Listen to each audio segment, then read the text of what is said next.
Public Sénat et l'AMF, avec le soutien de la Mutuelle nationale territoriale, la mutuelle des agents des services publics locaux, présentent Allons plus loin.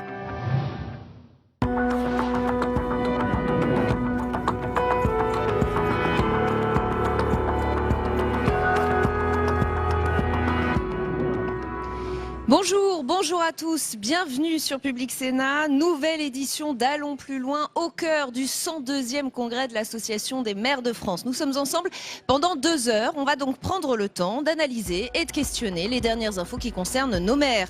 On va d'abord s'attarder sur leur rôle dans la transition écologique, parce qu'ils font partie de la solution, nous dit François Baroin. Je ne connais pas un maire qui ne mette pas la transition écologique dans ses priorités du prochain mandat, ajoute le président de l'AMF. On verra comment avec nos invités dans un instant et lors d'une table ronde dans une demi-heure. Au programme d'ALPL ce soir, il y a aussi le match des idées, confrontation de points de vue entre Pascal Perrineau et Jérôme Sainte-Marie. Nous reviendrons sur les annonces d'Emmanuel Macron ici même au Congrès. Les maires sont globalement déçus et frustrés. Il ne s'est pas adressé à nous, nous disent-ils. Le chef de l'État a-t-il manqué son rendez-vous avec les élus locaux? Hashtag ALPL si vous avez envie de réagir sur Twitter. Enfin, dans le grand débat, nous reviendrons sur l'événement du jour. C'est ce plan pour l'hôpital détaillé ce matin par Édouard Philippe et Agnès Buzyn.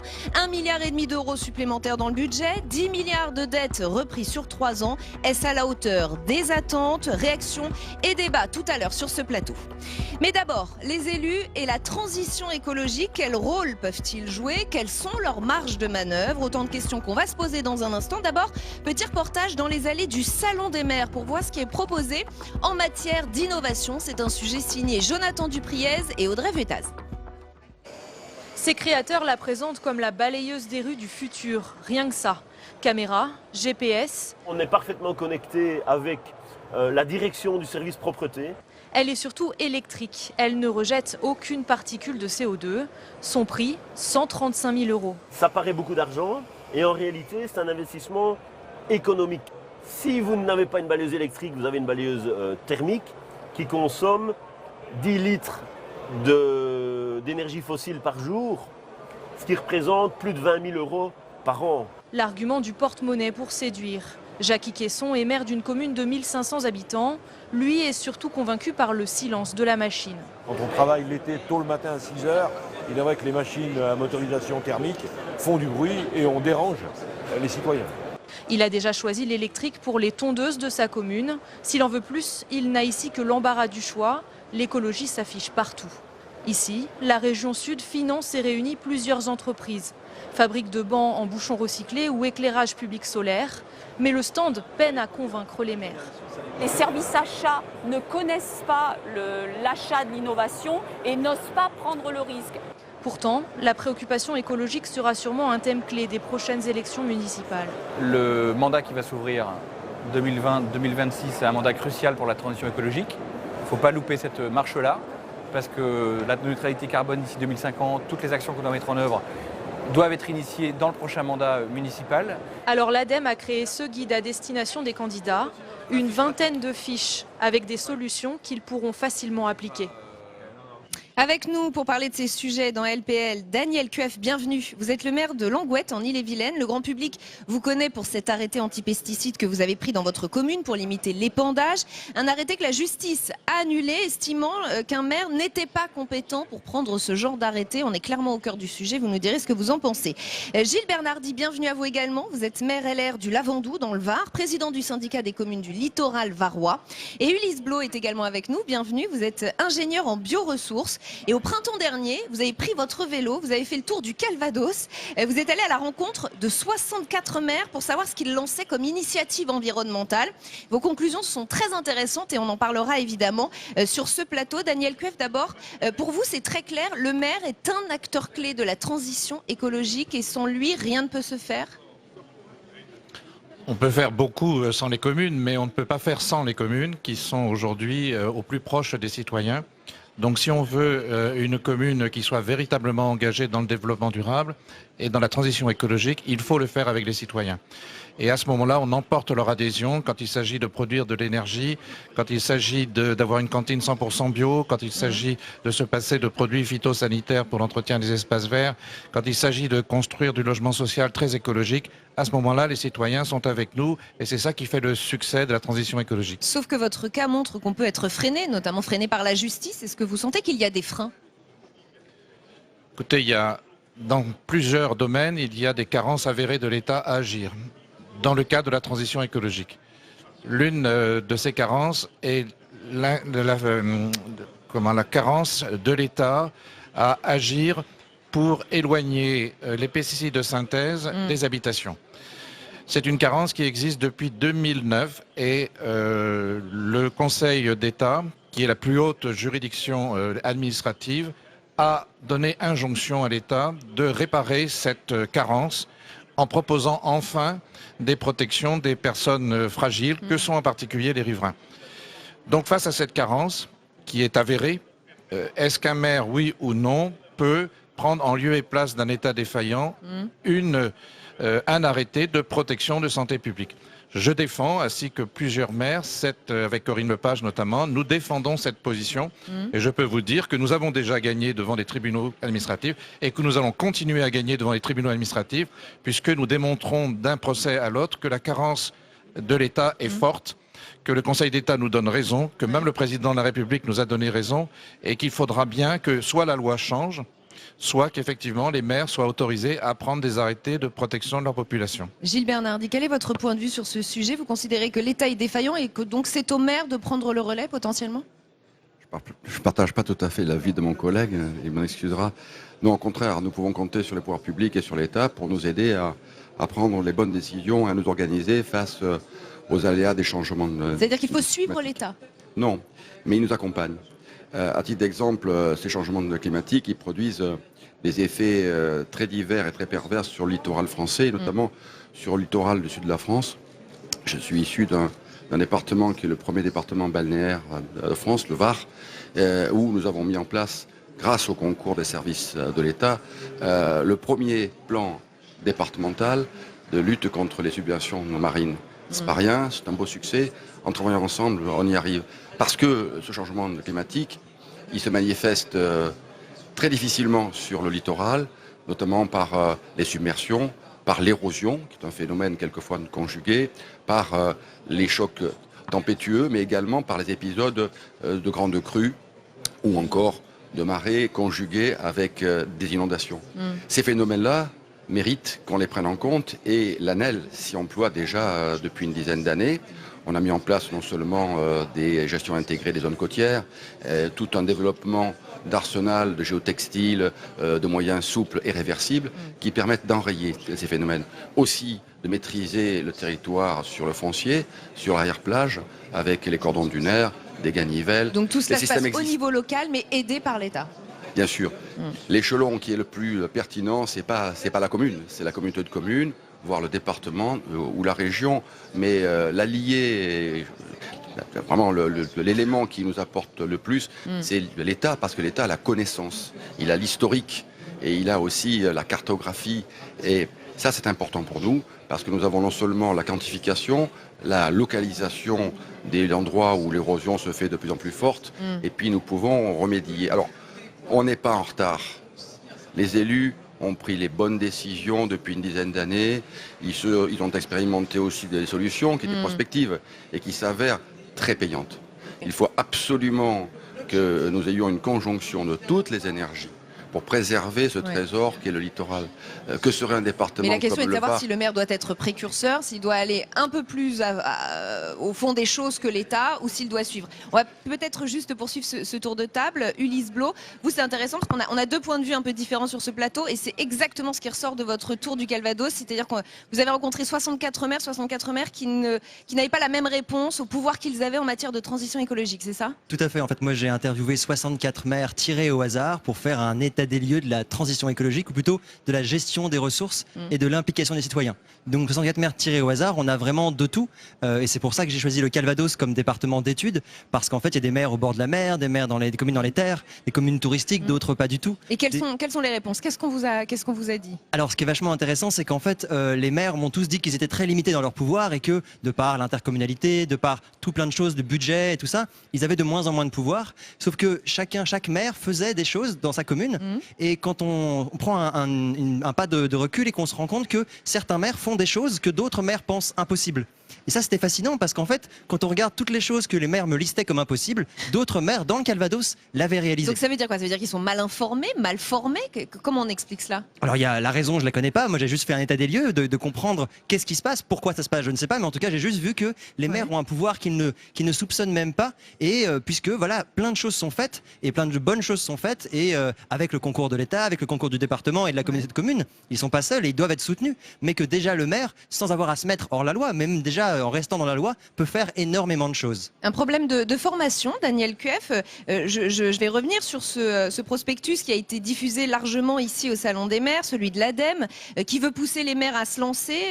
C'est l'Agence de l'environnement et de la maîtrise de l'énergie qui a mis à disposition des candidats dans ce congrès un guide intitulé « Demain, mon territoire » pour encourager les candidats et les maires à intégrer dans leur programme des mesures favorables à la transition écologique. Ça veut dire qu'il y a un problème d'information des maires sur ce qu'ils peuvent faire en matière écologique? Oui, on a souvent affaire, si vous voulez, à des idées reçues, comme par exemple, quand nous voulons introduire le bio dans la cantine ou que nous voulons faire une cantine 100% bio, immédiatement, on nous avance l'impossibilité du fait des prix. Qui ont? Les maires, les autres maires qui disent c'est pas possible, ou ça va être trop cher, ou vous êtes une petite commune dont vous pouvez le faire. Alors que nous avons la démonstration concrète que des petites communes sont au bio depuis déjà plusieurs années, 100% bio, mais aussi de grosses communes comme Saint-Étienne par exemple, ou le 2e arrondissement de Paris. Donc, et c'est des freins qui sont dans la tête des élus. Avec une certaine frilosité, on le voyait dans le reportage d'Audrey Vuettaz, ils ont du mal à se lancer dans l'achat d'innovations nouvelles sur la transition écologique. Oui, parce qu'il y a une prise de risque, si vous voulez. Il y a une prise de risque à faire, parce qu'une innovation, par définition, c'est quelque chose qu'on n'a pas encore vu fonctionner. C'est l'inconnu. Donc c'est quand même des budgets publics. Donc est-ce que l'on va prendre le risque d'un budget public sur quelque chose qui n'est pas certain? Donc il y a une prise de risque qui est parfois difficile et qui freine mes collègues maires, à tort à mon avis, parce qu'à plusieurs occasions, nous avons pu faire la preuve en écologie, en gestion écologique en particulier, qu'on n'avait pas de surcoût du tout, que l'on avait au contraire une capacité par exemple à solvabiliser les loyers en faisant des logements quasiment sans besoin de chauffage, donc ce qui avait quand même, c'était une force pour solvabiliser les locataires. Donc tout ça, nous l'avons prouvé par l'expérience, et c'est pour ça que le guide de l'ADEME pousse à aller vers ça, parce que il suffit pas que l'État signe des COP 21, des schémas air, eau, énergie, etc. Il faut bien que ça atterrisse quelque part, il faut bien que ça se concrétise quelque part. Sur le terrain. Sur le terrain. Et local. Ça, il nous faut les élus locaux, il nous faut les élus de proximité et il nous faut les citoyens avec nous.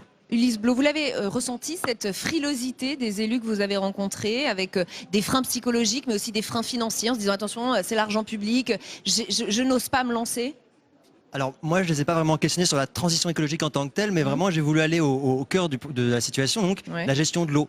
Par exemple, je leur ai demandé la question de d'où venait l'eau potable qui sortait du robinet. C'est une question très simple, ou même l'énergie, d'où vient l'énergie, comment est gérée l'énergie, l'agriculture, où les habitants font-ils leurs courses. Des questions très concrètes que moi je rassemble sous le concept de la transition écologique, mais qui en fait sont des choses très simples, l'eau, l'énergie, l'agriculture et l'implication des citoyens.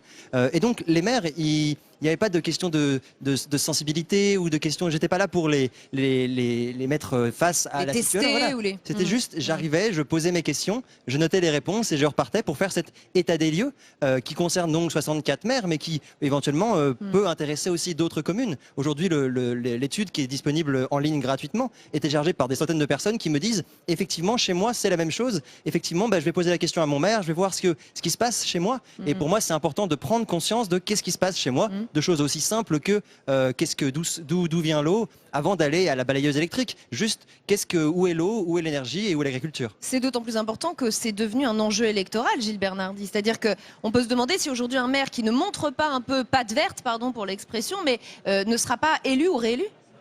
Oui, c'est pas une fin en soi d'être réélu. Je crois que c'est une question de non-linéarité des problèmes sur un secteur et sur un littoral, de sensibilité aussi d'un élu par rapport à son territoire et d'ardeur ou pas. Je crois qu'il y a une différence de séquence et donc de temps.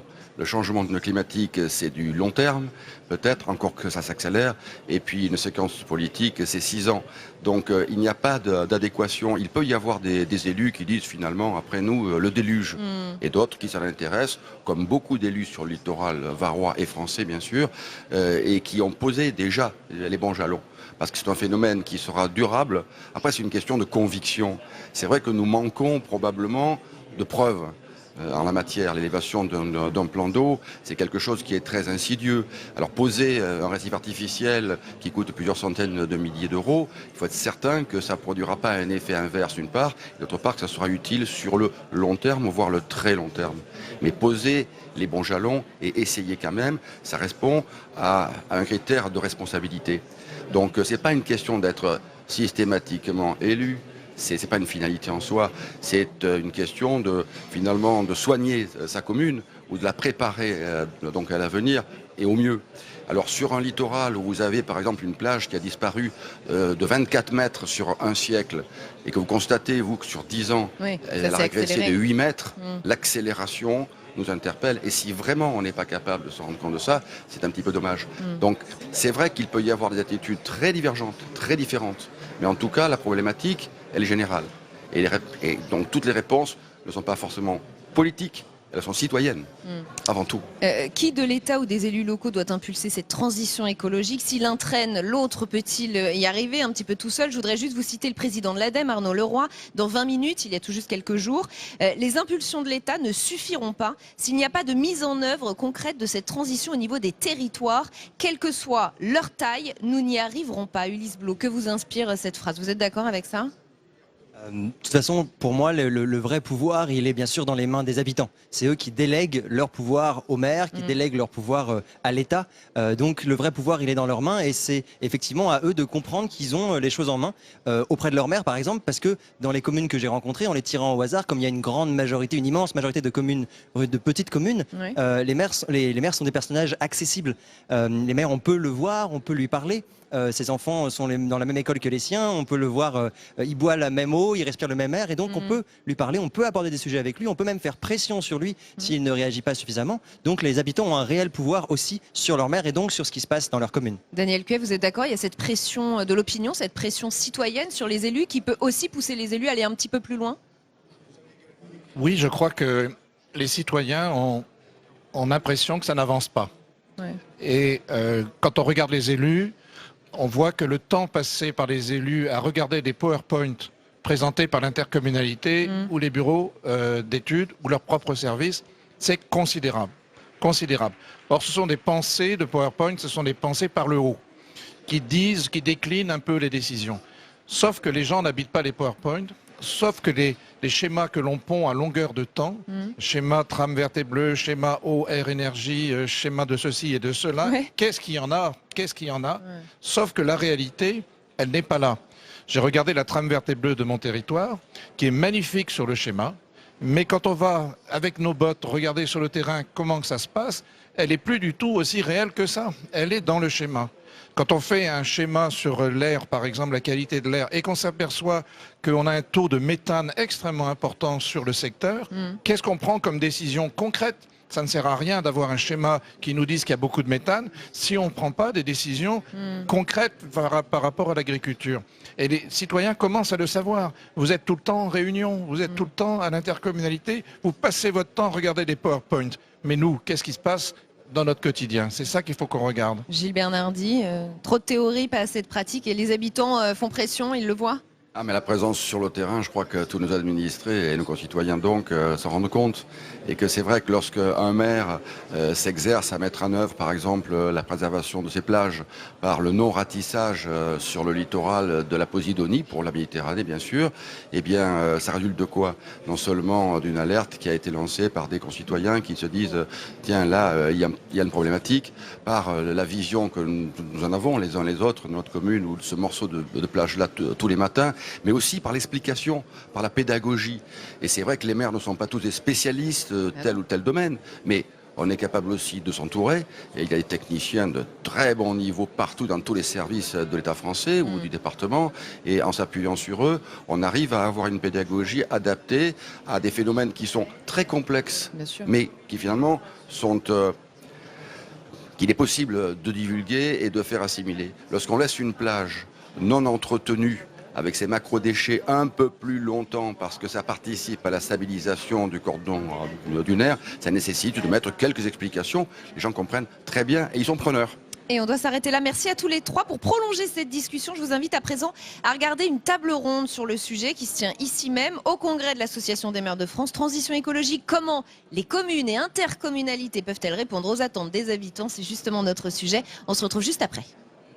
Saint-Denis, 7 km de long, un tiers d'espace naturel, 2 tiers d'habitat, quasiment toute la population au bord de Seine. Donc en termes de paysage, c'est assez remarquable. En termes de climat, c'est assez intéressant. On a 2 à 3 degrés de moins que sur Paris. Ensuite, on a nos enjeux sociaux. L'île Saint-Denis, c'est un revenu médian par ménage de moins de 1 000 €. C'est 35% de taux de chômage des jeunes. C'est une famille sur 3 qui est une famille monoparentale. C'est 2 tiers de la ville qui est en politique de la ville et qui représente 85% de ma population. En d'autres termes, la politique de la ville, c'est la politique de ma ville. Quand on se dit tout ça, c'est comment on porte un projet de transition écologique dans une ville populaire, sinistrée économiquement, et toute la réflexion que nous avons portée peut peut-être se traduire par la réflexion que j'ai sur l'atelier d'aujourd'hui. C'est quand on est pauvre en biens, il faut travailler la richesse du lien. Et hier, à l'atelier de l'économie sociale et solidaire, j'ai beaucoup parlé de l'économie du lien face à l'économie du bien.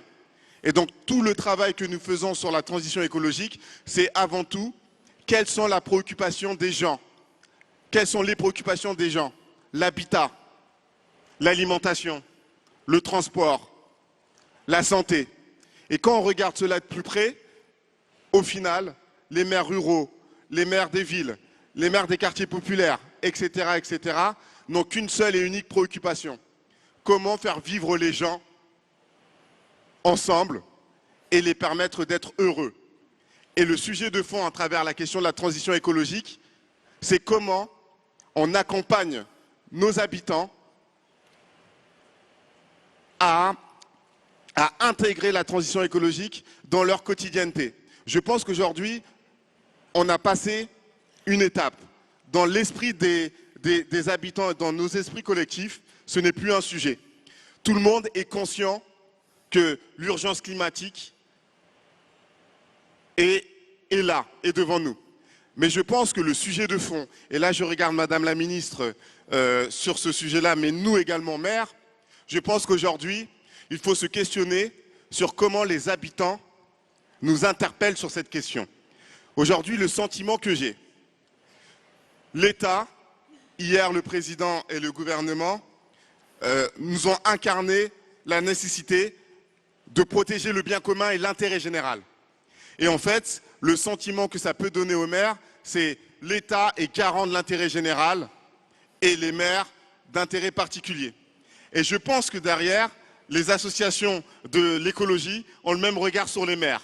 Les maires sont garants de l'intérêt général et du bien commun et les associations des intérêts particuliers. Et je pense que les habitants ont le même regard sur nos institutions. Les institutions se disent garantes de l'intérêt général et du bien commun et on nous renvoie à nos intérêts particuliers. Je pense que le sujet de fond sur la question de l'écologie et plus largement de notre planète et des hommes, c'est que l'intérêt général doit sortir de nos institutions et de nos bureaux et transpirer sur les espaces publics comme étant un enjeu où nous sommes tous en co-responsabilité. Et donc c'est la question de comment citoyens, associations, collectivités, États s'emparent du sujet sur l'espace public pour accompagner accompagner les mentalités à évoluer. Et je pense que l'une de nos difficultés actuelles, c'est cet écart de perception entre avoir le droit à la parole, avoir le droit à la décision et être en responsabilité. Ce que vous avez appelé tout à l'heure l'écologie populaire, embarquer toute la population et faire comprendre que l'intérêt général est partagé par tous les responsables, quel que soit leur niveau de décision. Mais il faut dire qu'au cours du mandat là, qui va s'achever dans quelques mois, les maires ont vécu là aussi une mutation. Je me souviens d'un maire qui me disait avant il ne fallait pas planter d'arbres parce qu'il y avait des feuilles mortes à ramasser, on pouvait glisser. Maintenant il faudrait planter des arbres partout et qu'ils soient déjà à maturité. André Flageolet, vous avez vécu cette mutation et il s'agit aujourd'hui de l'accompagner, de continuer cette pédagogie et d'être en phase aussi avec les enjeux du dérèglement climatique. Oui, je voudrais revenir sur ce que disait Mohamed, sur la question du lien. En réalité, je prends ce terme parce qu'il est à la base de toute notre réflexion. Comme le lien s'est dégradé. Il s'est dégradé par rapport à la nature. Il s'est dégradé par rapport à l'économie et la place de l'individu dans le système de production. Il s'est dégradé dans le lien social. Et donc on voit bien là, à la fois, la nécessité d'un État garant qui effectivement nous donne un certain nombre d'orientations, je dirais même parfois d'obligations. Et nous qui sommes gérants de la vie quotidienne, en liaison avec les associations, en liaison avec les entreprises, dans mon secteur néo-rural, je dis néo-rural parce qu'en fait il n'a de ruralité que le nom, on commence à replanter les haies qui ont été détruites il y a 25 ans quand on a fait des plans de remembrement à la va-vite. Ça veut dire quoi? Ça veut dire que nous avons, dans une sorte de volonté de domination, abîmé le lien historique, abîmé le lien, je dirais, même consubstantiel entre l'homme et l'espace. On parlait ce matin, dans le débat sur les territoires ruraux, du vivant et de la nécessité d'être dans le vivant des territoires. Tout à fait. Et très honnêtement, je ne connais pas de maire qui soit indifférent à la cause environnementale. Par contre, je connais beaucoup de maires qui ont l'impression d'être dépossédés de cette cause parce qu'elle est devenue en quelque sorte une cause clivante, alors qu'elle devrait être une cause d'unité, bien au-delà de nous-mêmes. Parce que, comme je disais, je crois c'est hier, nous sommes passés d'un rapport Est-Ouest à un rapport Nord-Sud, et que ce que nous faisons là a une dimension mondiale, même si nous ne le savons pas. Et je crois que c'est hyper important d'être bien conscient que nous sommes à la fois des ouvriers du rétablissement du lien, mais également des constructeurs de nouveaux liens. Alors cette politique de la transition écologique, on pourrait dire, Madame la Ministre, que c'est une politique multiniveau où on voit parfois que les responsabilités des uns et des autres ne sont pas toujours très bien identifiées par les citoyens. D'abord, bonjour à toutes et à tous. Alors effectivement, comme ça a été dit par Monsieur le maire de l'Île-Saint-Denis, je pense d'abord que les temps ont beaucoup changé et qu'aujourd'hui, je pense qu'on n'en est plus à convaincre de la nécessité de mettre le défi écologique à l'agenda. Pendant longtemps, il fallait convaincre qu'il y avait un problème et je pense qu'aujourd'hui, on attend de nous qu'on trouve des solutions. Par exemple, les enjeux de dérèglement climatique, ça a été au départ les rapports du GIEC qui intéressaient peut-être quelques scientifiques, quelques experts, quelques ONG qui étaient mobilisés avant les autres. Aujourd'hui, c'est ce que vivent nos concitoyens avec les canicules, avec la sécheresse, avec les inondations. C'est ce que vivent aussi tous nos concitoyens qui vivent sur le littoral, où ils voient bien les menaces de submersion marine avec la montée des océans. Et puis, on le voit régulièrement, nos concitoyens sont aussi beaucoup plus sensibles aux enjeux de pollution, à la qualité de l'air, à la qualité de l'eau, à la qualité de l'alimentation. Donc je pense qu'aujourd'hui, cette urgence écologique, elle s'impose à tous. Peut-être dire, comme ça a été évoqué aussi, que chacun voit donc qu'il faut agir. Mais que agir, ça n'est pas complètement trivial, parce que bien souvent, les enjeux de long terme peuvent percuter le court terme. Je crois que c'est le propre de la transition écologique qu'on doit conduire. On est en train de heurter un certain nombre de filières. On est en train aussi de devoir changer nos habitudes. Et je pense que de ce fait, il faut agir à la fois avec des actions rapides, immédiates, efficaces, et puis aussi qu'il faut qu'ensemble, on engage des transitions profondes.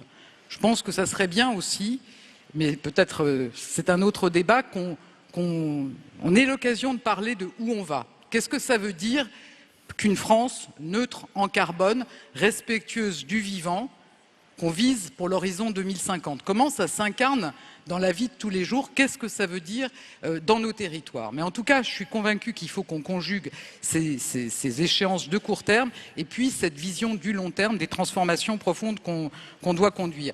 Dire aussi, et je le partage tout à fait ce qu'a dit monsieur le maire de l'île Saint-Denis là encore, évidemment, cette transition, il faut qu'on soit attentif au fait qu'elle ne laisse personne sur le bord de la route.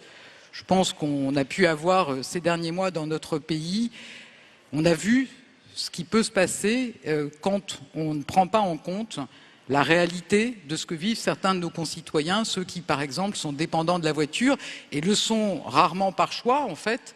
C'est des modes de vie qui ont été construits comme ça. C'est un pays qui s'est construit autour de la voiture qu'il faut qu'on prenne en compte, et donc dans une logique où on n'est pas en train de culpabiliser les gens, mais de les responsabiliser pour mener la transition écologique et solidaire. Et une fois que j'ai dit ça, je voudrais aussi partager avec vous le fait que, forcément, cette transition écologique, c'est l'affaire de tous. C'est l'affaire de tout le gouvernement. Moi, je le dis souvent à mes collègues, c'est pas chacun continue comme si rien n'avait changé, et puis la ministre de l'écologie vient mettre un peu de vert dans le paysage. C'est l'affaire de tout le gouvernement, c'est l'affaire des entreprises, c'est l'affaire des citoyens, des ONG, et c'est vraiment l'affaire des élus, parce que la transition écologique, c'est vous qui la menez très concrètement dans les territoires. Donc moi, je suis convaincu que l'État, et on pourra y revenir aussi quand on parlera des outils, l'État, il peut donner le cap, le rythme, les outils, mais il doit d'abord accompagner tous ceux qui veulent agir dans les territoires. Je pense que c'est important qu'on partage les nombreuses, les multiples initiatives absolument formidables qui existent dans nos territoires. Je pense par exemple à toutes les démarches zéro gaspillage, zéro déchet. On avait été à la rentrée avec le Premier ministre à Roubaix. Et voilà, c'est une parmi les, je crois, 153 territoires représentant des millions de Français qui sont engagés dans ces démarches. Je pourrais citer aussi l'engagement de la ville de Saint-Étienne qui veut développer le photovoltaïque avec l'équivalent de 30 terrains de foot d'ici 2021 et viser l'autonomie énergétique à l'horizon 2050. Je pourrais citer Piolinc à côté d'Orange, où je me suis rendu là aussi il y a quelques semaines, où on a développé un parc photovoltaïque flottant. Donc c'est la possibilité de faire des énergies renouvelables sans pour autant consommer des terres agricoles, et c'est évidemment très important. Les démarches en Bretagne sur les plateformes de rénovation énergétique qui couvrent 65% de la population. Charleville avec le développement de véhicules électriques en libre service. Je pense que c'est essentiel de voir à quel point les élus, donc vous-même, vous saisissez de tous ces enjeux, vous avez des réalisations concrètes qui peuvent inspirer d'autres, et donc il faut partager. Et voilà, moi je voudrais, pour terminer cette première intervention, conclure en disant qu'évidemment, rien ne se fera sans vous, et qu'on est à vos côtés, que l'État doit être à vos côtés pour vous faciliter la vie et pour vous accompagner dans cette transition écologique et solidaire. Alors justement, vous auriez pu citer aussi votre voisin de Cannes, David Lisnard, qui est aussi le président de la communauté d'agglo Cannes Pays de l'Érins.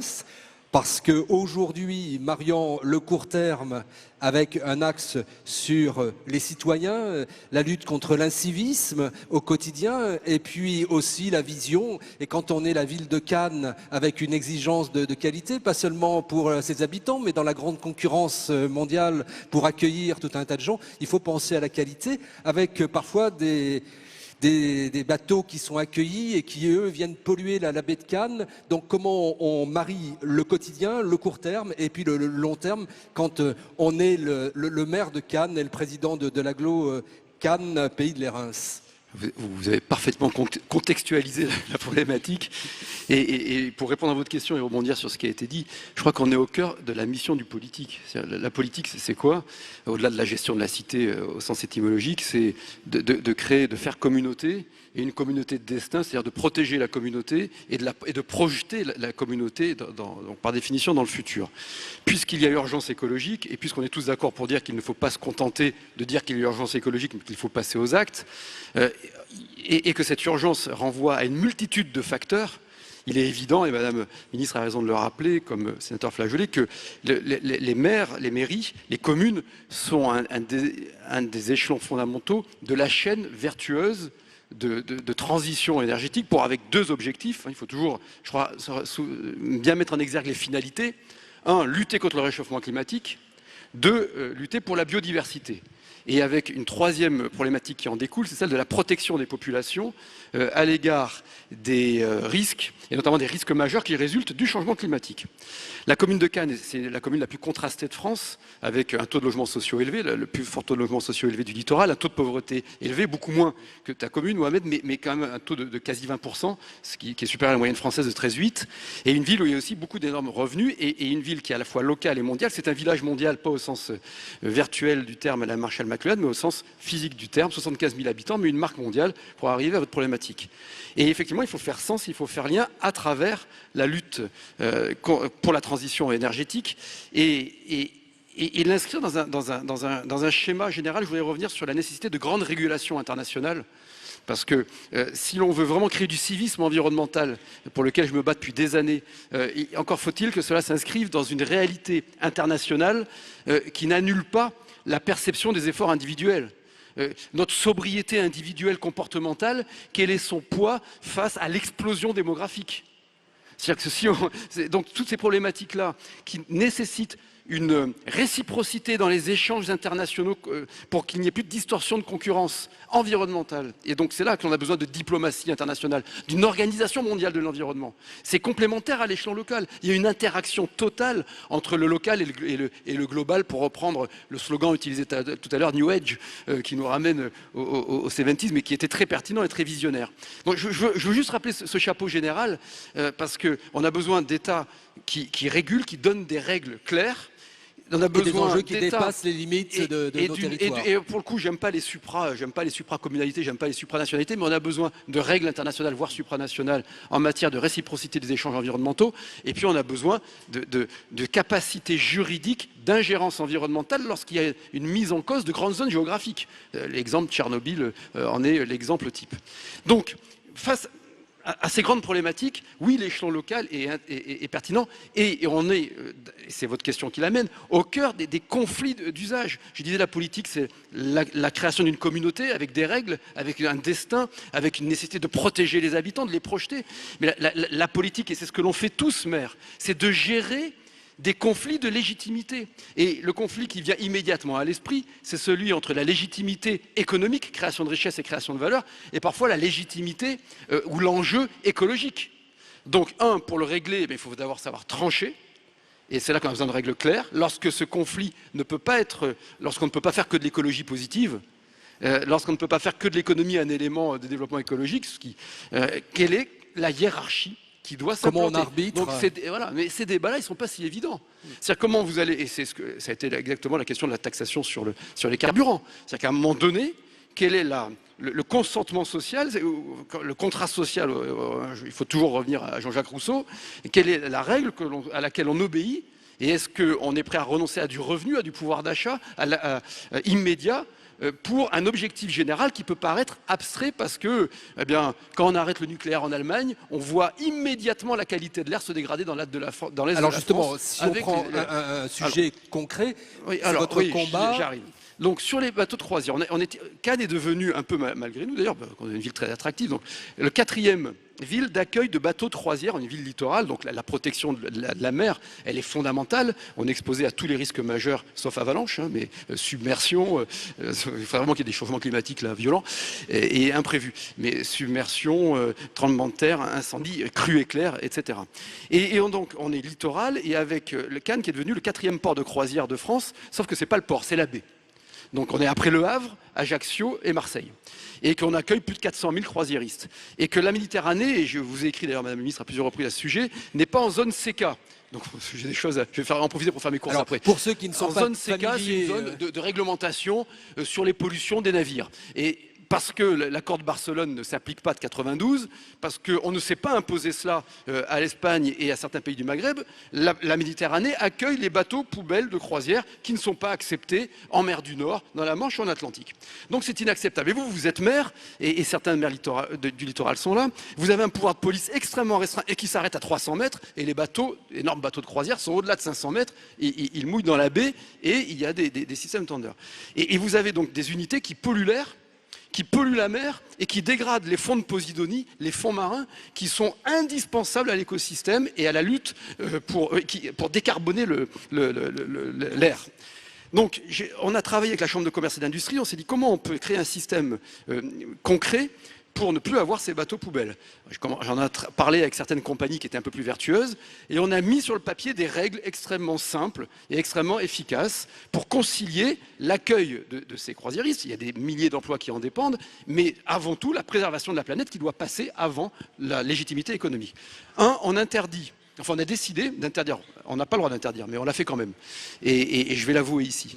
Donc, on demande aux bateaux, selon les règles CK, lorsqu'ils arrivent à 8 km du littoral, de toute façon, il faut faire des choses à un moment donné. Vous entendez la journée, il y a urgence, et puis vous avez ces trucs qui polluent. Et le comble, c'était en zone juste en période de canicule où on nous demandait de rouler 20 km/h moins rapidement, alors qu'un seul bateau présent une journée polluait dans la journée plus que tous les véhicules de l'agglomération pendant toute l'année.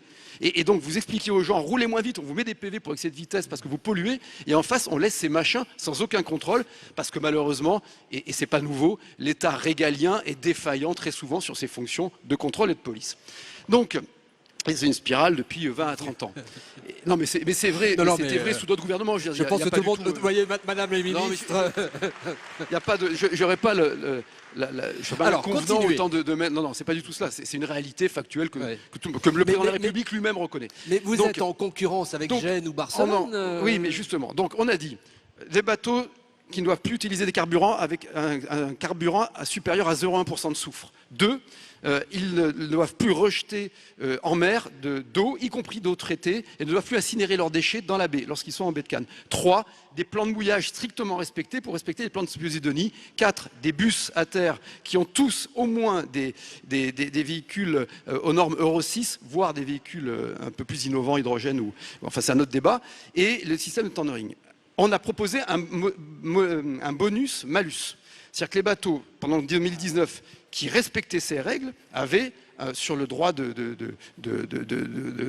tout, pas de mouillage. C'est plus qu'un droit de mouillage, c'est pour les décharges de passagers par la chambre de commerce, parce qu'ils passent par le port.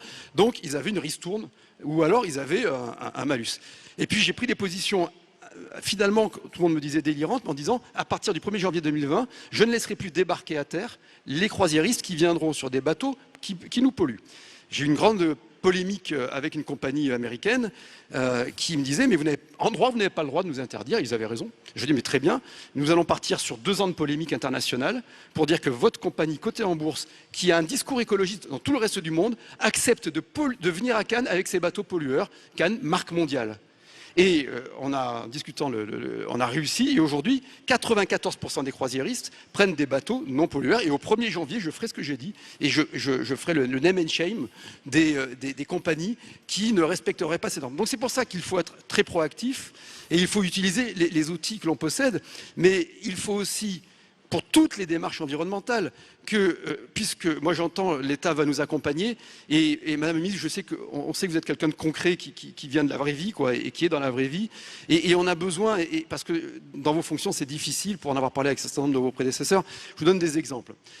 Cannes n'est pas une île, mais un archipel d'îles, les îles de l'Érins, dont on demande l'inscription au patrimoine mondial de l'UNESCO, qui sont un joyau. Sur la principale île, Sainte-Marguerite, il y a une unité, micro-unité de tri des déchets, etc. Et il y a donc c'est au milieu de la forêt, ça ne se voit pas, il faut vraiment passer en hélicoptère et le survol est interdit pour les voir. Vous avez des dizaines de conteneurs poubelles. J'ai proposé avec le préfet de l'époque et avec les services de l'État départementaux un système de canopée, de couverture en panneaux solaires pour auto-alimenter l'île Sainte-Marguerite en énergie, ce qui est extrêmement positif. Au bout de 3 ans de travaux avec Enedis, avec qui on a bien bossé, avec un accord de l'ABF, je me retrouve avec une interdiction d'installer ces panneaux solaires de façon totalement arbitraire par une décision de l'Adréal. Alors moi, dans le grand mouvement, et l'Adréal qui parallèlement nous a planté sur un autre dossier sans le motiver. Donc dans ce grand mouvement de décentralisation que l'on appelle de nos voeux et que le président a demandé hier, ce qu'il faut, c'est qu'il y a toutes les communes, enfin quasiment toutes les communes, multiplient les initiatives en matière environnementale, très concrètes, dans les cantines scolaires, pour réutiliser la chaleur dans les bâtiments. Il y a une somme d'initiatives, de créativité, on a des belles start-up. Et il faut absolument en cesser avec la tutelle a priori. Que l'État donne les grandes règles, les grands objectifs, qu'on nous laisse bosser. Mais si on ne respecte pas les dispositions d'ordre public et les règles de l'État, qu'on nous sanctionne a posteriori. Mais la grande révolution copernicienne, comme on dit, disruptif, on dit dans le Nouveau Monde, de la relation entre l'État et les communes, c'est de nous laisser prendre ces initiatives, de nous donner accès à la fiscalité verte dans la répartition entre ce qui revient à l'État, puisqu'il y a un débat sur la fiscalité. Peut-être que la sortie de la taxe d'habitation, elle est là, sans qu'on en soit... Enfin, il faudra bien travailler là-dessus, qu'on nous donne... 60 milliards de fiscalité verte, en France 59 milliards, et 31% reviennent aux collectivités. Peut-être qu'il faut qu'on revoie ce ratio-là pour financer avec une traçabilité vers les projets environnementaux. Mais surtout, qu'on n'ait plus parfois des contradictions entre, parce qu'on dit l'État, mais l'État il n'est pas homogène. On a des services départementaux qui nous accompagnent et parfois des services régionaux dont on ne connaît pas d'ailleurs ceux qui les détiennent, qui nous contredisent. Et j'ai une somme d'exemples d'injonctions contradictoires ou de freins que l'on met dans nos initiatives que je tiens à la disposition de l'Assemblée. Si on veut être durable dans l'intérêt des générations futures, par définition, il faut l'être dans ces 3 dimensions. La gouvernance, le social et l'écologique. Et les crises récentes, en particulier celle des Gilets jaunes, ont montré qu'il y a une contradiction, si on n'y prend pas garde, entre l'écologique, le social et la gouvernance. Pour être plus opérationnel encore, nous avons défini des indices de positivité. On mesure depuis maintenant 6 ans la positivité des pays de l'OCDE. On a créé un indice qui mesure cette positivité avec plus de 45 paramètres qui classent les pays en fonction de leur durabilité, encore une fois sur toutes les dimensions. Ça va de la corruption, la place des femmes, l'environnement, la gestion des déchets, tous les paramètres que vous pouvez imaginer, et le classement que nous allons rendre public pour la 6e année dans quelques jours est comme toujours, met les pays scandinaves en tête, et il n'est pas bon pour la France. Il est même, si je peux sans révéler la totalité, il est moins bon encore que l'année dernière. La France n'est pas bonne, essentiellement pour des raisons d'affaiblissement de la mobilité sociale, qui, selon des critères tout à fait objectifs et non polémiques, ne s'améliore pas, malgré beaucoup d'efforts qui ont été faits, en particulier sur l'environnement, sur la place des femmes dans la société, et sur bien des sujets sur lesquels ça s'améliore. Mais cet indice mérite d'être pris au sérieux.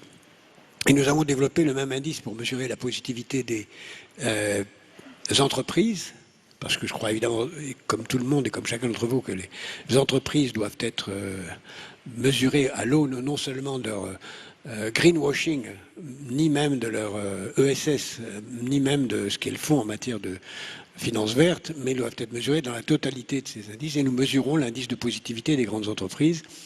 Et nous sommes même aussi en train de développer un indice de positivité des fonds d'investissement, parce que je crois que si on n'est pas attentif à ce qu'on fait de l'épargne, et si l'épargne ne va pas vers des investissements positifs, encore une fois, qui ne se résument pas à l'investissement vert, pour moi c'est une grande erreur de résumer le durable avec le vert, c'est une grande erreur de résumer le durable avec le vert. Et on le verra tout à l'heure quand on parlera des objectifs de développement durable tels qu'ils ont été fixés par l'ONU.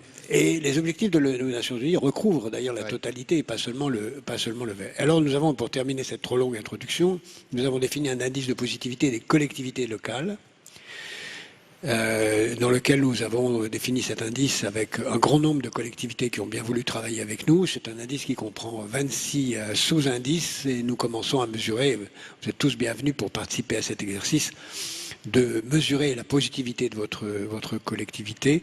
Ça permet à la fois de savoir où on en est régulièrement et d'évoluer, et ce label est aussi un facteur d'attraction parce que plus on est positif, plus je crois on attirera des investissements, des collaborateurs, des gens qui ont envie de vivre dans la ville, parce que si on est positif, ça veut dire que vos enfants ont un avenir dans cette ville. Et donc je crois que c'est l'indice qui sera le plus important. Évidemment, vous êtes confrontés, vous les élus, à une contradiction qui est que vous avez à gérer le long terme, mais vous avez à gérer aussi l'impatience.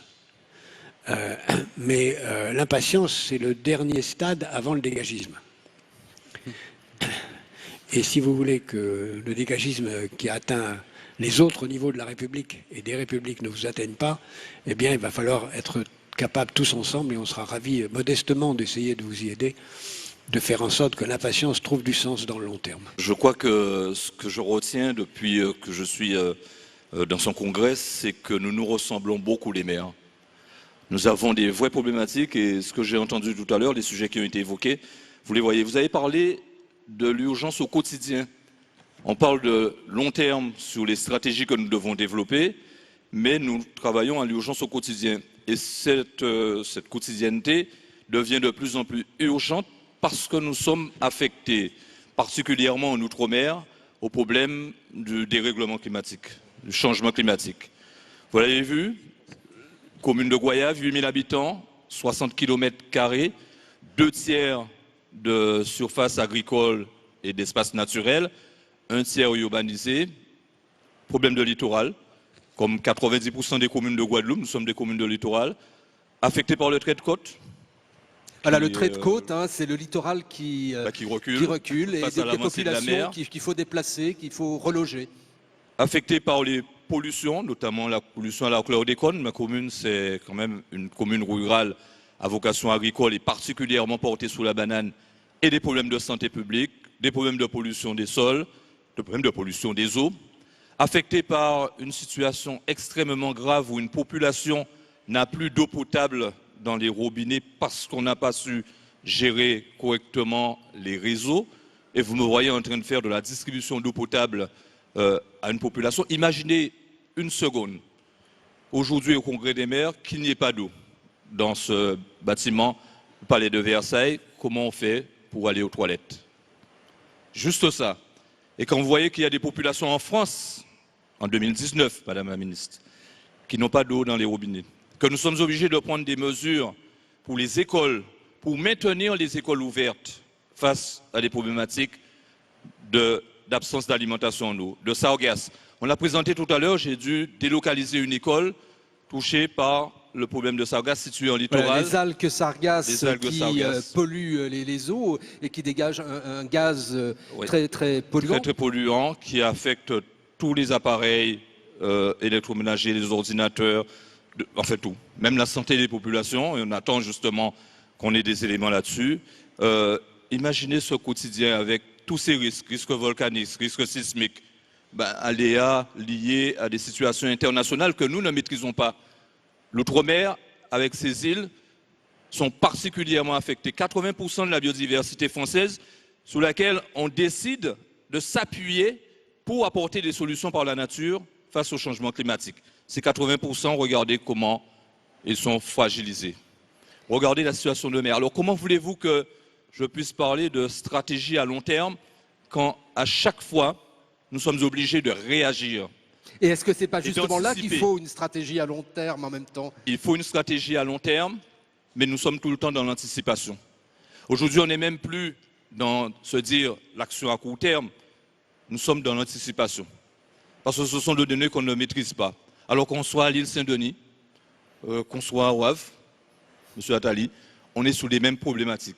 Et ces problématiques touchent des territoires et nous n'avons pas forcément les moyens. 8 000 habitants, 9 500 000 euros de budget, à peu près la même chose que vous. Nous avons décidé de consacrer des sommes importantes pour suivre les problématiques de transition écologique, de transition énergétique, pour gérer le problème des déchets, pour faire en sorte qu'on puisse donner de la citoyenneté, de l'éco-citoyenneté à travers les écoles, à travers les associations, créer du lien, de la dynamique territoriale. Mais pour ça, il faut des moyens. Et ces moyens, ben on l'attend en demandant à l'État non pas de faire à notre place, de faire pour nous, mais de faire mieux avec nous. Et c'est là que, lorsque le président de la République est venu en visite pour se rendre compte de la réalité de la crise de Sargasses, l'impact que ça a sur les populations, un phénomène qui est international puisqu'il n'y a pas de frontières pour l'écologie. Il n'y a pas de frontières. Et encore plus, lorsque nous sommes en Atlantique, en Pacifique, dans l'océan Indien, il n'y a pas de comme frontières. tout à l'heure avec David Lisnard sur la Méditerranée. Ou Tchernobyl tout à l'heure par le maire de Cannes. Il n'y a pas de frontières. Et ça, c'est la responsabilité de l'État que de protéger ces territoires. Et face à cela, nous avons aussi des phénomènes de plus en plus fréquents d'ouragans. C'était des cyclones de départ, Irma, Maria, et vous l'avez vu encore cette année pour des îles américaines, de Bahamas, avec des conséquences énormes, énormes. Il faut gérer le quotidien. On avait lancé un projet d'aménagement. Et c'est pourquoi je vous dis quelquefois que lorsqu'on définit une stratégie, compte tenu de ce dérèglement climatique, on est obligé de tout revoir. Stratégie d'aménagement de la plage Saint-Clair pour en faire une plage écologique avec le Conservatoire du littoral, le Parc national de la Guadeloupe. Maria est passée, tous nos travaux ont été démontés, détruits. Et il faut recommencer. Ce n'est plus de la résilience. C'est vraiment du courage qu'il faut en politique. Et du courage pour expliquer aussi cela à nos citoyens. Parce que faire de la transition écologique, c'est beau. Mais il faut qu'il y ait une acceptabilité de la part de la population.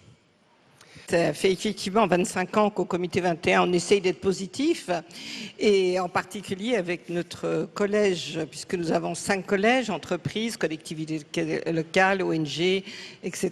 Et avec notre collège collectivité locale, dont l'animateur est à ma droite.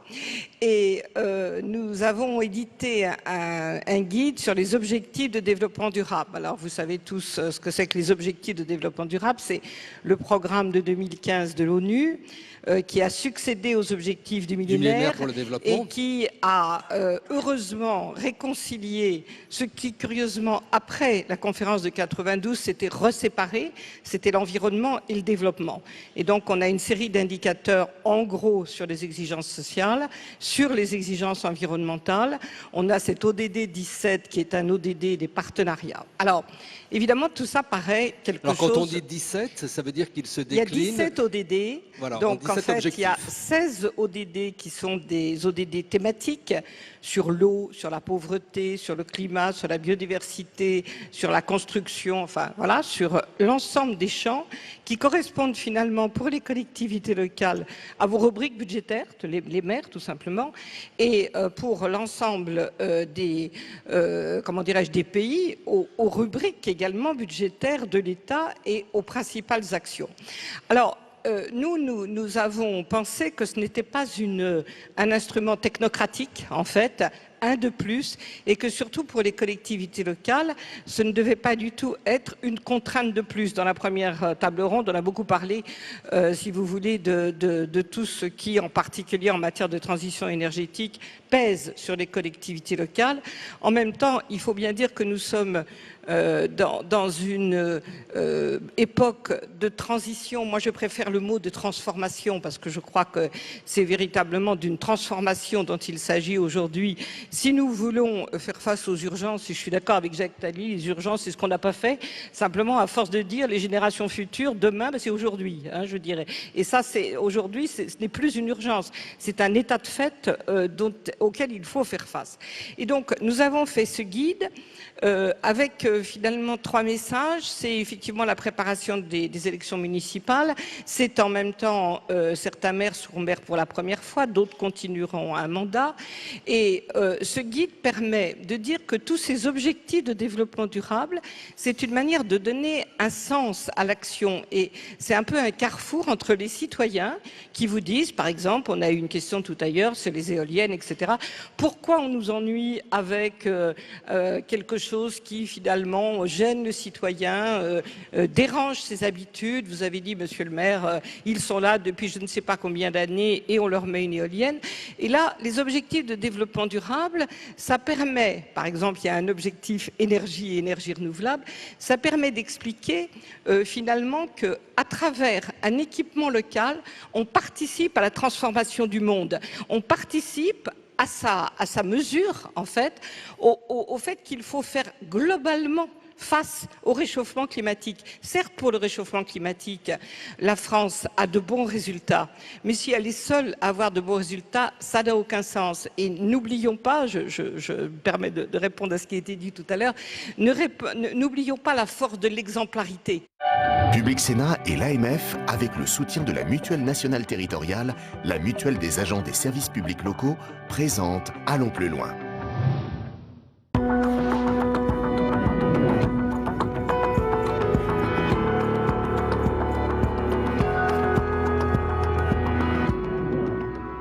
Et bienvenue sur Public Sénat. Merci à vous de nous rejoindre. Allons plus loin, spécial congrès de l'Association des maires de France. Nous sommes sur place, vous le voyez, porte de Versailles à Paris. Voici le programme.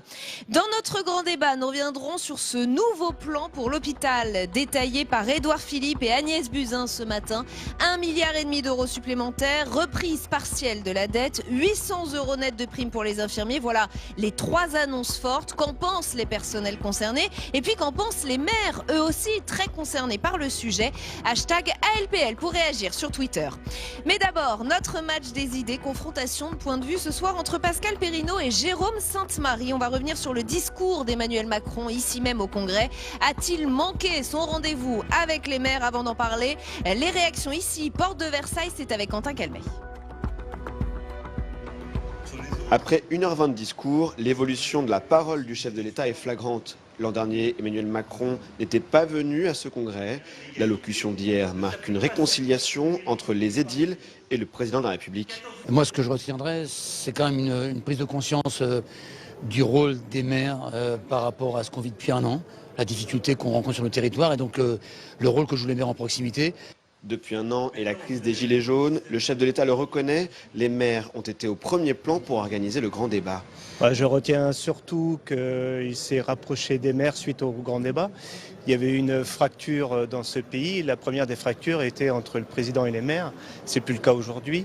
Il l'a dit à plusieurs reprises dans son discours, il a appris des maires parce qu'il a appris aussi du terrain. Il est venu sur le territoire, sur tout le territoire de France et je pense que ça lui a servi. Sur les sujets de décentralisation et de compétences, Emmanuel Macron semble assumer sa politique et appelle de ses voeux une réforme des dotations.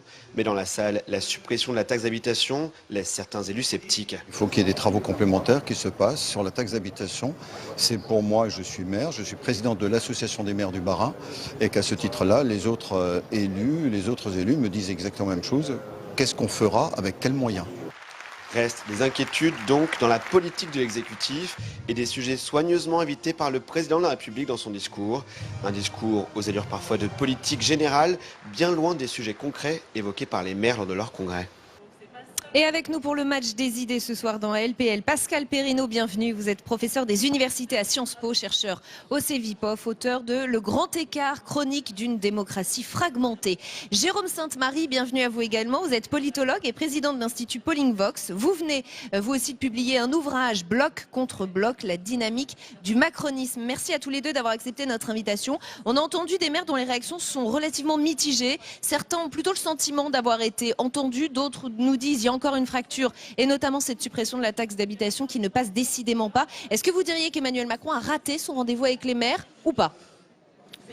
Raté, on pourrait dire que le rendez-vous aurait été raté si le fossé réel existant entre le président de la République et les maires s'était accru. Je crois que c'est une opération blanche, d'une certaine manière. On voit bien comment les maires ont entendu le message verbal du président de la République qui disait qu'il avait beaucoup appris de ce grand débat national qu'il a mené avec les maires et grâce aux maires. Parce que si les maires n'avaient pas joué le jeu du grand débat national, le président de la République ne serait pas dans l'état où il est aujourd'hui, il ne se serait pas rétabli dans l'opinion et ce serait aujourd'hui un président extrêmement affaibli. Donc les maires lui ont rendu un grand service et il était capable d'entendre que les maires lui avaient rendu un grand service. En revanche, sur les politiques publiques mises en œuvre depuis 2017 vis-à-vis des collectivités territoriales, on voit bien que les maires restent déçus. Ils restent déçus sur, bien sûr, le problème de la taxe d'habitation.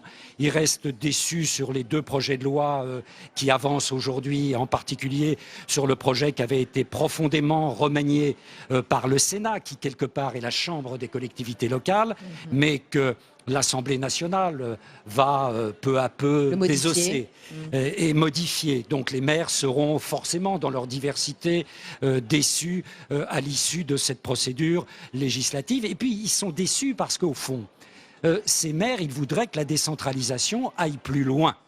Et or, qu'est-ce qui s'est passé depuis 2017? C'est une recentralisation rampante qui s'est déroulée à la fois dans les départements, ce qui concerne les liens entre les préfets et les maires, et au plan national, on a vu à différents niveaux un vrai phénomène de recentralisation.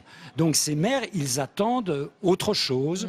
On verra si, en particulier, ce que le président de la République a annoncé à la fin de son discours, c'est-à-dire une ouverture à une nouvelle avancée, à un acte 3 de la décentralisation, il dit « je suis ouvert ». Bon, la position de principe est encourageante, reste maintenant à montrer les signes concrets de cette ouverture. À aucun moment il n'a prononcé le mot ruralité. C'est une phrase signée Bruno Retailleau ce matin sur Public Sénat. Jérôme Sainte-Marie, est-ce qu'il a parlé le même langage que les maires, Emmanuel Macron ? Alors j'ai eu la chance de regarder son discours, de l'écouter en compagnie de maires de communes de tailles diverses qui le regardaient sans hostilité malgré des différences politiques, mais avec de manière, comment dirais-je, un peu perplexe en réalité. Alors déjà, la première chose à signaler, c'est que le changement de ton par rapport il y a 2 ans, le rapport de force en réalité, par rapport au début du quinquennat, est très spectaculaire. Rappelez-vous, il y a 2 ans, dans des conditions un peu houleuses, le président de la République avait été fidèle à sa ligne de rétablissement de l'autorité verticale et il voulait aller très vite et il semblait considérer qu'au fond, ces instances locales étaient plutôt un facteur de retard qu'autre chose. Et là, bien sûr, le rapport de force a totalement modifié pour 2 raisons essentielles. D'une part, ça a été souligné maintes fois, y compris par le président de la République lui-même, en raison de la tension sociale qui règne dans le pays depuis 1 an et le fait que d'une certaine manière, le local s'était vengé de l'exécutif à travers ce mouvement des Gilets jaunes et qu'il avait eu besoin, comme le disait Pascal Perrineau, l'exécutif avait beaucoup bénéficié de l'attitude bienveillante des maires à l'occasion du grand débat. Donc ça, bien sûr, comme la tension sociale, vous l'avez remarqué, ne retombe guère, eh bien le soutien de cet encadrement républicain était particulièrement important pour le président de la République. L'autre chose, il faut quand même le souligner, c'est que bien sûr, on est à quelques mois des élections municipales. C'est un moment très important pour la République En Marche, pour savoir si elle réussit ou pas à s'implanter sur le territoire, ou bien si elle est totalement dépendante là aussi, de l'exécutif. Donc, effectivement, c'était la première impression importante pour eux, c'est d'avoir rétabli les conditions d'un dialogue fécond avec le président, c'est-à-dire que l'on parle de manière des positions relativement équilibré. L'autre élément, avant d'en rester là, le sentiment tout au long du discours qu'exprimaient les personnes avec lesquelles je le regardais, avec ces maires, donc, c'était quand même la question financière. C'était toutes sortes d'annonces étaient faites mais qui, si on comprenait bien, seraient quand même payées par les communes elles-mêmes, dans des conditions un peu dégradées par rapport à ce qui était le cas lorsque Emmanuel Macron est devenu président de la République. Donc il y avait un sentiment parfois de léger agacement d'entendre des promesses qui seraient payés finalement par l'échelon auquel on s'est adressé. Et puis Emmanuel Macron a-t-il répondu au désarroi, à l'isolement exprimé par certains maires avant ce congrès? Ont été publiées 2 enquêtes éclairantes, et c'est pas à vous que je vais l'apprendre, Pascal Perrineau, celle du Cevipof avec l'AMF. On ne pouvait pas ne pas l'évoquer, cette étude. Un peu moins de la moitié des maires interrogés, 48,7%, souhaitent se représenter. 23% restent indécis, 28,3% disent vouloir abandonner.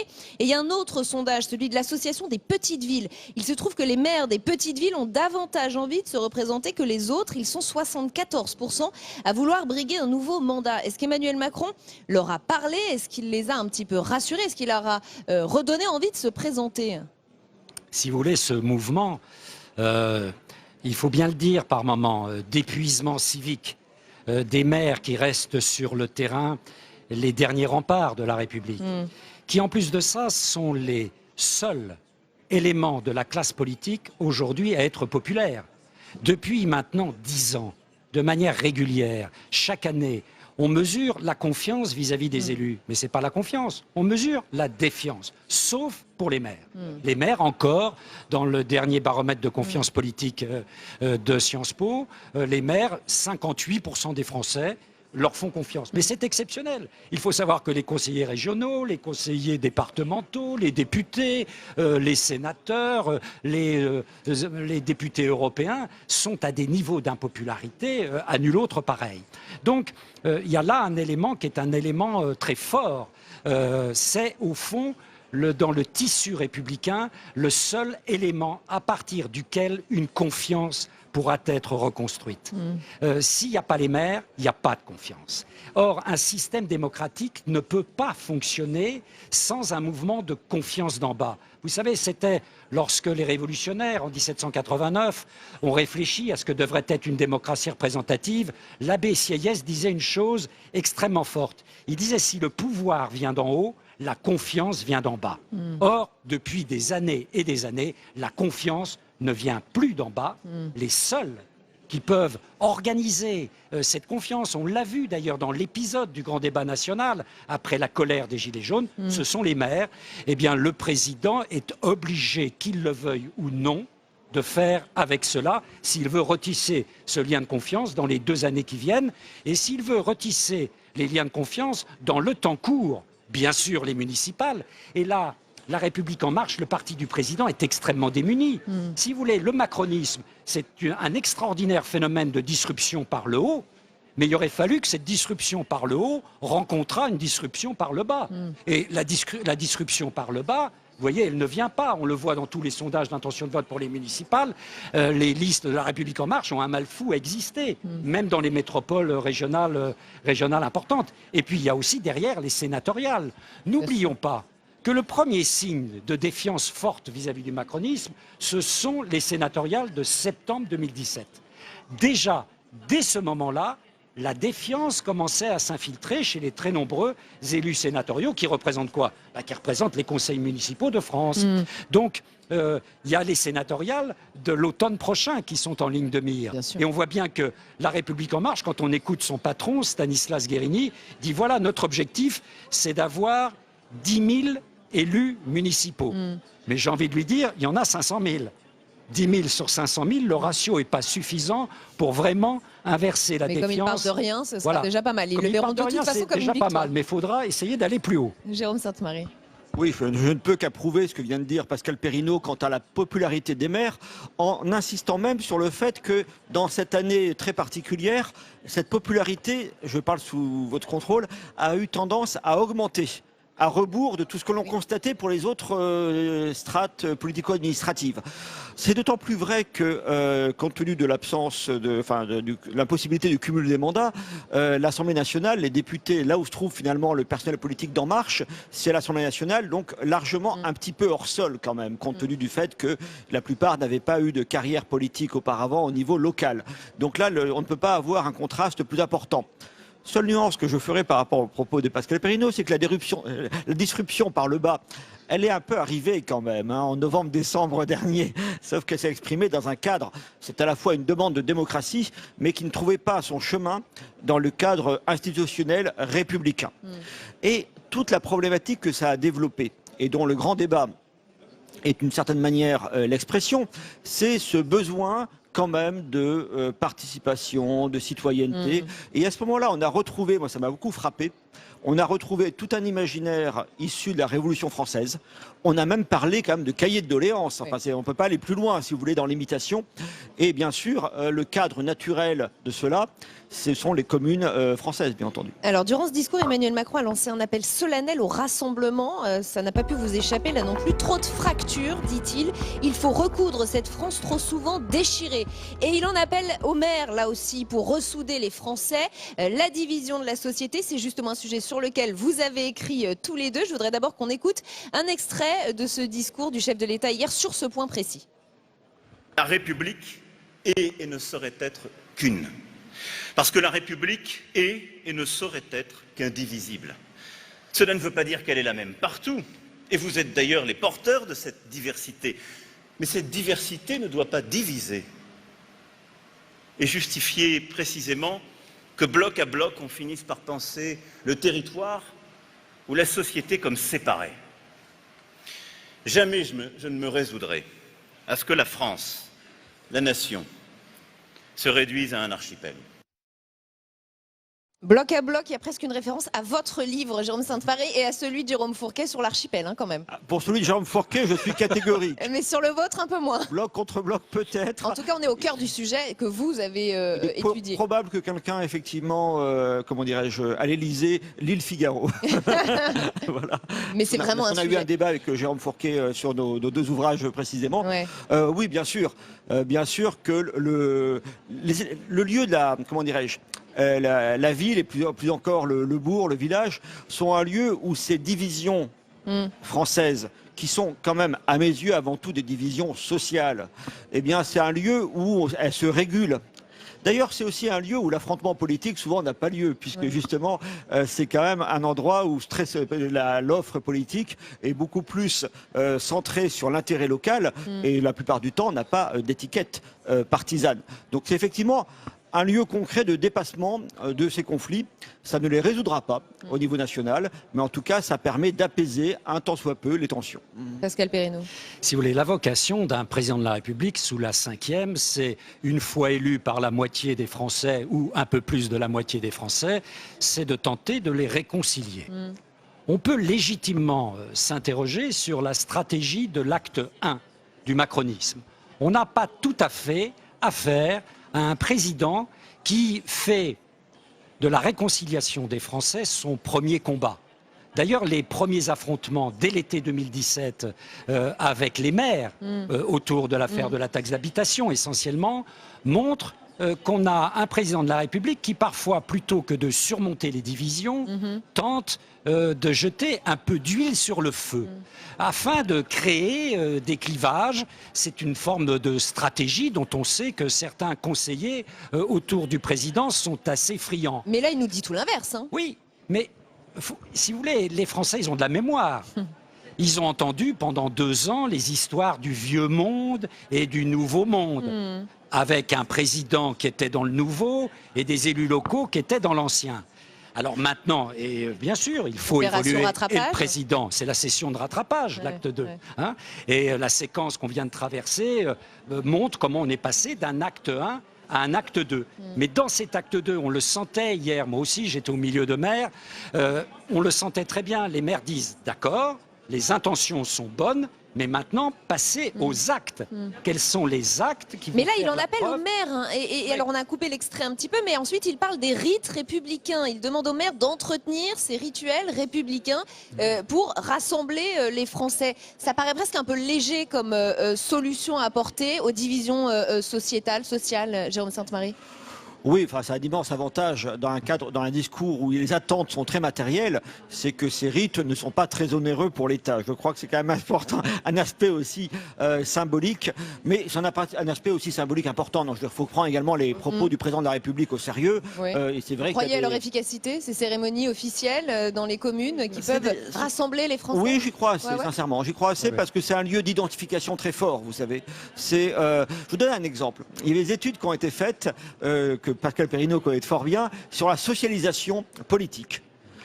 Les enfants, connaissent le nom de 2 personnes dans l'univers politique. Le président de la République, et le maire, qui est un peu le père, si vous voulez, idéalisé, et le maire, ou la mairesse en l'occurrence. Mais effectivement, c'est là où ça se passe. Et d'ailleurs, quand vous faites, moi je fais beaucoup de sondages au niveau municipal, eh bien généralement, vous avez toujours une identité locale qui est très très forte. On sait à quel point nos communes sont ancrées dans l'histoire, à quel point c'est les anciennes paroisses pour l'essentiel, et ça demeure.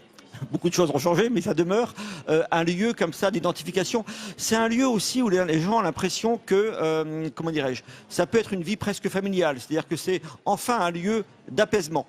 Et je reviens sur mon contraste absolu au niveau des institutions politiques entre 2 endroits, l'Assemblée nationale, où là, on vote en fonction de son étiquette, sans aucune concession, sans rien laisser passer. C'est un point d'honneur. Et au contraire, le conseil municipal, où là, ne serait-ce qu'en raison du système électoral, on est amené à faire des concessions, être constructif. En principe, on est amené plutôt au consensus, d'autant plus qu'on vit à peu près ensemble.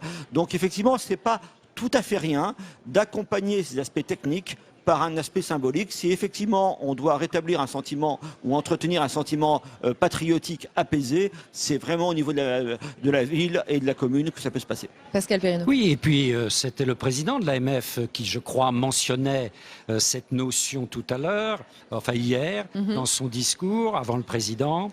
Les Français ont 2 patries.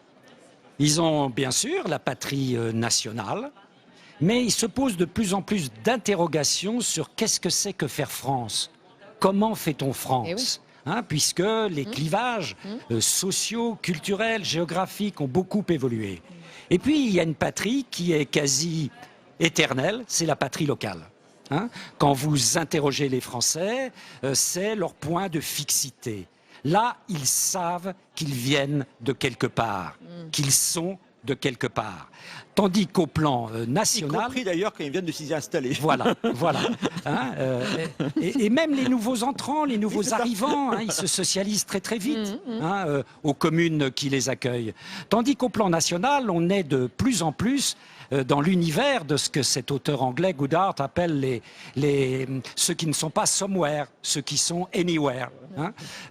Et je crois que l'importance pour que la société française retrouve un peu de cohésion, que le système politique français sorte de clivages qui sont des clivages extrêmement dangereux pour son avenir, c'est de prendre en compte que dans la patrie locale, il y a de quoi refaire la maison nationale. Donc vous aussi, vous croyez à l'utilité, à l'efficacité du rite républicain auquel pousse Emmanuel Macron. Parce qu'on ne vit pas simplement de pain, on vit de roses, on vit de symboles.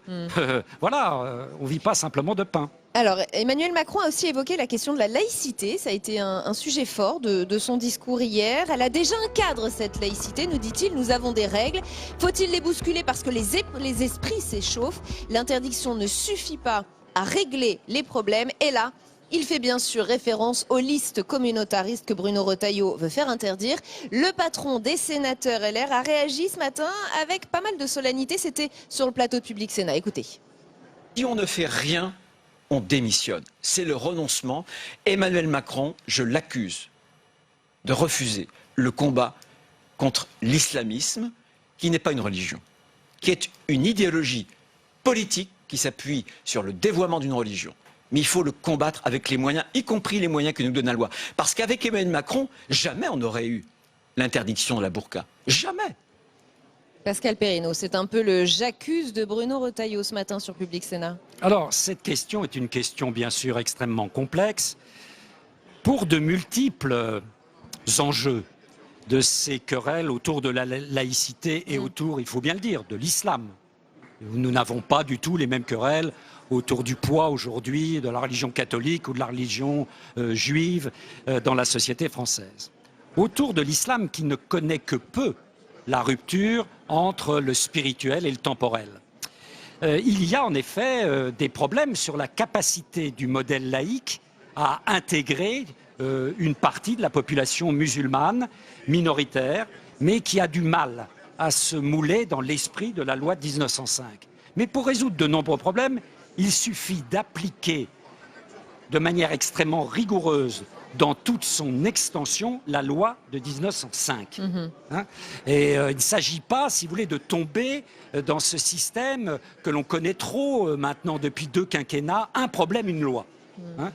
Très souvent, l'application totale et rigoureuse des lois existantes suffisent, même pour cette fameuse affaire du voile pour les mères qui accompagnent les sorties scolaires. Si on considère que ces mères, que ces mères sont dans le cadre du service public de l'éducation, sont des collaboratrices du service public de l'éducation, les règles qui président au service public de l'éducation doivent s'appliquer à ses collaborateurs du service public. En ce qui concerne les listes communautaires, l'affaire est complexe. En effet, ici et là, semblent naître des listes communautaires. Le côté complexe, c'est que ces listes communautaires ne s'afficheront pas partout comme telles. Évidemment. Et enfin, troisièmement, il faut bien se mettre d'accord sur ce que l'on entend par communauté. Parce que va-t-on faire pour les autres communautés que les communautés religieuses? Vous voyez, est-ce que l'on va se mettre à interdire des listes régionalistes, régionalistes, parce qu'elles défendraient des intérêts communautaires d'une communauté régionale? Le débat est un débat extrêmement complexe et je crois qu'il ne faut pas trop se précipiter. Et en amont, il faut épuiser le problème et aller jusqu'au bout de ce problème.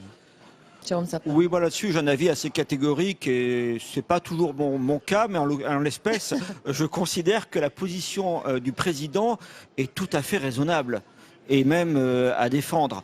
Tout simplement parce que, pour différentes raisons. D'une part, il faut pas exagérer, je crois, la différence par rapport aux autres religions de l'islam dans son rapport aux politiques. Un grand auteur que l'on apprend à Sciences Po, Alexis de Tocqueville, quand il nous raconte les élections de 1848, quand il nous explique que le curé de la paroisse amène en procession, littéralement, c'est la première fois, vous savez, en 48, qu'on vote au suffrage universel pour l'élection présidentielle. C'est donc, je ne sais plus, je crois que c'est décembre 48, mais avant, il y a les élections législatives. Toujours est-il que là, aux élections législatives, quand Alexis de Tocqueville est élu député en Normandie, il raconte comment les curés ont amené en procession les électeurs paysans voter. Et bien voter, c'est-à-dire voter pour le noble local qui se trouve être Alexis de Tocqueville, ça tombait bien. Et donc, par ailleurs, il faut se rappeler également que longtemps, il n'y avait pas d'isoloir dans les villages, et donc dans les bureaux de vote. Et que donc, la pression des autorités en général et de l'autorité religieuse en particulier, dans certaines régions, était très importante. Et le clergé, à l'époque, si vous voulez, n'était pas musulman, il était catholique, me semble-t-il. Donc, il ne faut pas exagérer la différence qu'il y aurait dans la religion catholique et entre le politique et le spirituel. Ça s'est quand même beaucoup mélangé. Second point, peut-être plus important. Bien sûr que le poids du communautarisme sur les élus, et qu'ils connaissent, s'exerce de bien d'autres manières que par la proclamation d'une liste communautaire, qui en plus aurait plus de chances d'être majoritaire à elle seule. Alors je sais bien qu'après, il peut y avoir des négociations de second tour. Et troisième élément, il y a toujours une dimension communautaire dans la politique locale, en tout cas dans beaucoup d'endroits. Que ce soit communauté, soit liée, je vais prendre des exemples très divers, mais à toutes sortes de... Enfin, non, je ne veux pas prendre d'exemples, comme ça, il n'y aurait pas d'ennui. Mais il y a évidemment toutes sortes de communautés qui ne sont pas uniquement religieuses, qui tiennent, par exemple, quand il y a des groupes qui viennent, qui sont issus de telle ou telle immigration d'origine européenne, d'ailleurs, ou tel territoire, eh bien, parfois d'outre-mer, vous avez forcément... C'est normal, c'est la vie locale, justement. Vous avez forcément leurs représentants, parfois totalement autoproclamés, ne représentant pas grand-chose, qui vont essayer d'avoir une place sur la liste, ou en tout cas, qui vont promettre un soutien. Mais ça peut être l'association, vous savez, de telle ou telle activité sportive ou culturelle. C'est un peu normal. Et en fait, c'est beaucoup plus à ce niveau-là qu'il peut y avoir des phénomènes quasiment de chantage électoral, dont il faut se méfier. Je crois peu, si vous voulez, pour l'instant, à la démarche qui serait de se présenter sous ses propres couleurs pour les associations qui poseraient des problèmes à la République, parce que ça serait pour elles, le meilleur moyen de se minorer. Et peut-être ce ne serait pas une très bonne position pour l'instant, en tout cas pour négocier. Dernière chose, et c'est peut-être la plus importante, ce sujet est très complexe. La définition, Pascal Perrineau l'a dit, du communautarisme. Et du communautarisme, il y a plein de communautarisme en France et on vit très bien avec. Mais un communautarisme qui nous paraîtrait dangereux pour la République.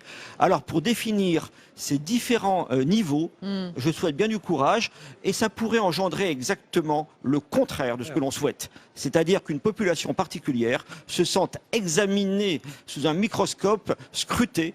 Elle en souffre déjà beaucoup. Je parle bien sûr des musulmans. Ils en souffrent énormément d'être l'objet d'innombrables débats, parfois télévisés, etc. Si en plus on met à considérer que leur vote ou leur liste, etc., doivent être examinés de manière très spécifique, à mon avis, le remède recherché serait bien pire que le mal. Et on va s'arrêter là. Merci messieurs d'avoir participé à ce match des idées spécial congrès des maires de France. ALPL se poursuit évidemment. Place au grand débat. On va maintenant s'arrêter sur ce plan pour l'hôpital détaillé tout à l'heure par l'exécutif. C'est le 3e en un an. Est-ce le bon cette fois? Eh bien, on va ouvrir le débat avec nos prochains invités sur le plateau d'ALPL. D'abord, les détails de ce plan. C'est avec Cécile Sixou. Pour sauver l'hôpital, le gouvernement a sorti le portefeuille et le premier gagnant est le budget des hôpitaux qui devrait augmenter de 1,5 milliard d'euros sur 3 ans, dont 300 millions dès 2020. Ces sommes viennent en plus de la trajectoire budgétaire prévue par le gouvernement. Cette augmentation sera donc proposée et, je l'espère, adoptée dès la semaine prochaine dans le cadre du projet de loi de financement de la sécurité sociale. Les bas salaires des personnels hospitaliers seront également revalorisés. 600 000 professionnels pourront bénéficier d'une prime au mérite annuelle de 300 € et 40 000 aides-soignants et infirmiers de la région parisienne qui gagnent moins de 1 900 € par mois toucheront eux une prime de 800 € par an. Nous devons enfin reconnaître la situation spécifique de Paris et de la Petite Couronne, où les coûts de logement sont très élevés et où le tissu hospitalier est dense, avec des phénomènes de concurrence entre établissements sur le recrutement. Les soignants sont ainsi soumis à des suggestions particulières, horaires étendus, garde, transport, qui pèsent de manière déraisonnable. L'État compte également reprendre 10 milliards d'euros de dettes des hôpitaux sur 3 ans, soit un tiers de l'ensemble de la dette, actuellement de 30 milliards d'euros. L'objectif pour le gouvernement est de restaurer l'équilibre financier des établissements hospitaliers. C'est un geste fort pour l'hôpital public, au service d'une idée simple, que les communautés hospitalières puissent se concentrer sur leur métier, le soin, au lieu de s'épuiser à rembourser des emprunts. Simplifier les recrutements, permettre la vaccination en pharmacie ou encore contrôler le recours à l'intérim. Le gouvernement souhaite également réformer et simplifier l'organisation interne des hôpitaux. Et avec nous pour le grand débat d'ALPL ce soir, Barbara Coué, bienvenue. Vous êtes infirmière de nuit à l'hôpital Lariboisière de Paris, membre du collectif Interurgence. Merci d'avoir accepté notre invitation. Valérie Gomez-Bassac, bienvenue à vous également, députée La République En Marche du Var, porte-parole du groupe LREM à l'Assemblée nationale. Frédéric Valtou, bienvenue, maire LR de Fontainebleau, président de la Fédération hospitalière de France. Et Alain Marc est également avec nous, bienvenue. Vous êtes sénateur Les Indépendants de l'Aveyron. Merci à tous les 4 d'être ici. Barbara, j'ai envie de commencer avec vous, votre réaction à ce plan. 3 annonces fortes que je redonne, 1,5 milliard d'euros supplémentaires, 10 milliards de dettes reprises sur 3 ans et une prime de 800 € net pour quelques 40 000 infirmiers et aides-soignants. Comment vous réagissez à ce plan? Alors, beaucoup de jeux budgétaires. En tant qu'infirmière, je suis là pour m'exprimer au nom des paramédicaux. Donc une grande déception parce qu'on a vraiment l'impression de ne pas avoir été entendu. Ça fait plus de 8 mois que pour les urgences, nous sommes en grève, qu'on défend une revalorisation salariale. Aujourd'hui, on est sur un système de primes et qui, encore une fois, semble nous déviser. On s'adresse aux gens Paris et Petite Couronne et tout le reste du personnel non médical se retrouve sans aucune réponse à leurs difficultés au quotidien. Et ces milliards annoncés ne vous semblent pas utiles pour ne serait-ce que soulager un peu les personnels hospitaliers? Alors, ça ne vous parle pas, cette réduction de la dette? Ça nous parle dans le sens où ça fait des mois qu'on essaye de vraiment être au fait de ce qui se passe en termes de questions hospitalières. On ne comprend pas tout parce qu'on est économiste, mais on a vraiment bien été jusqu'au fond du sujet. Effectivement, c'est un signal fort, mais en termes de répercussions sur les pratiques au quotidien pour nous les soignants et pour les patients qu'on reçoit, c'est quand même des gouttes d'eau. Ça va se jouer au niveau des directions et le ruissellement, il se trouvera... dans combien de temps? On n'en sait encore rien et on ne sait pas si on verra quelque chose Valérie Gomez-Bassac, on va écouter pas mal de réactions tout au long de cette émission, mais c'est vrai que celle de Barbara Coué semble refléter un peu celle des personnels hospitaliers, pas mal de déceptions. Comment vous l'interprétez? Est-ce que c'est un énième plan pour rien? C'est un rendez-vous manqué? Comment vous interprétez cette réaction, cette déception? Non, la déception, alors je peux la comprendre parce que c'est jamais assez et c'est ça dans tous les secteurs. Maintenant, c'est vrai qu'il fallait agir en urgence. Donc il y a d'un côté le plan santé 2022 qui lui est sur du plus long terme et là donc les annonces urgentes qui ont été faites par le Premier ministre. Sincèrement, je ne pense pas qu'on ait favorisé, enfin que le gouvernement ait favorisé Paris puisque ça concerne juste une prime qui est la prime pour aider à l'installation et pour permettre aux personnes de pouvoir se loger plus facilement dans la capitale.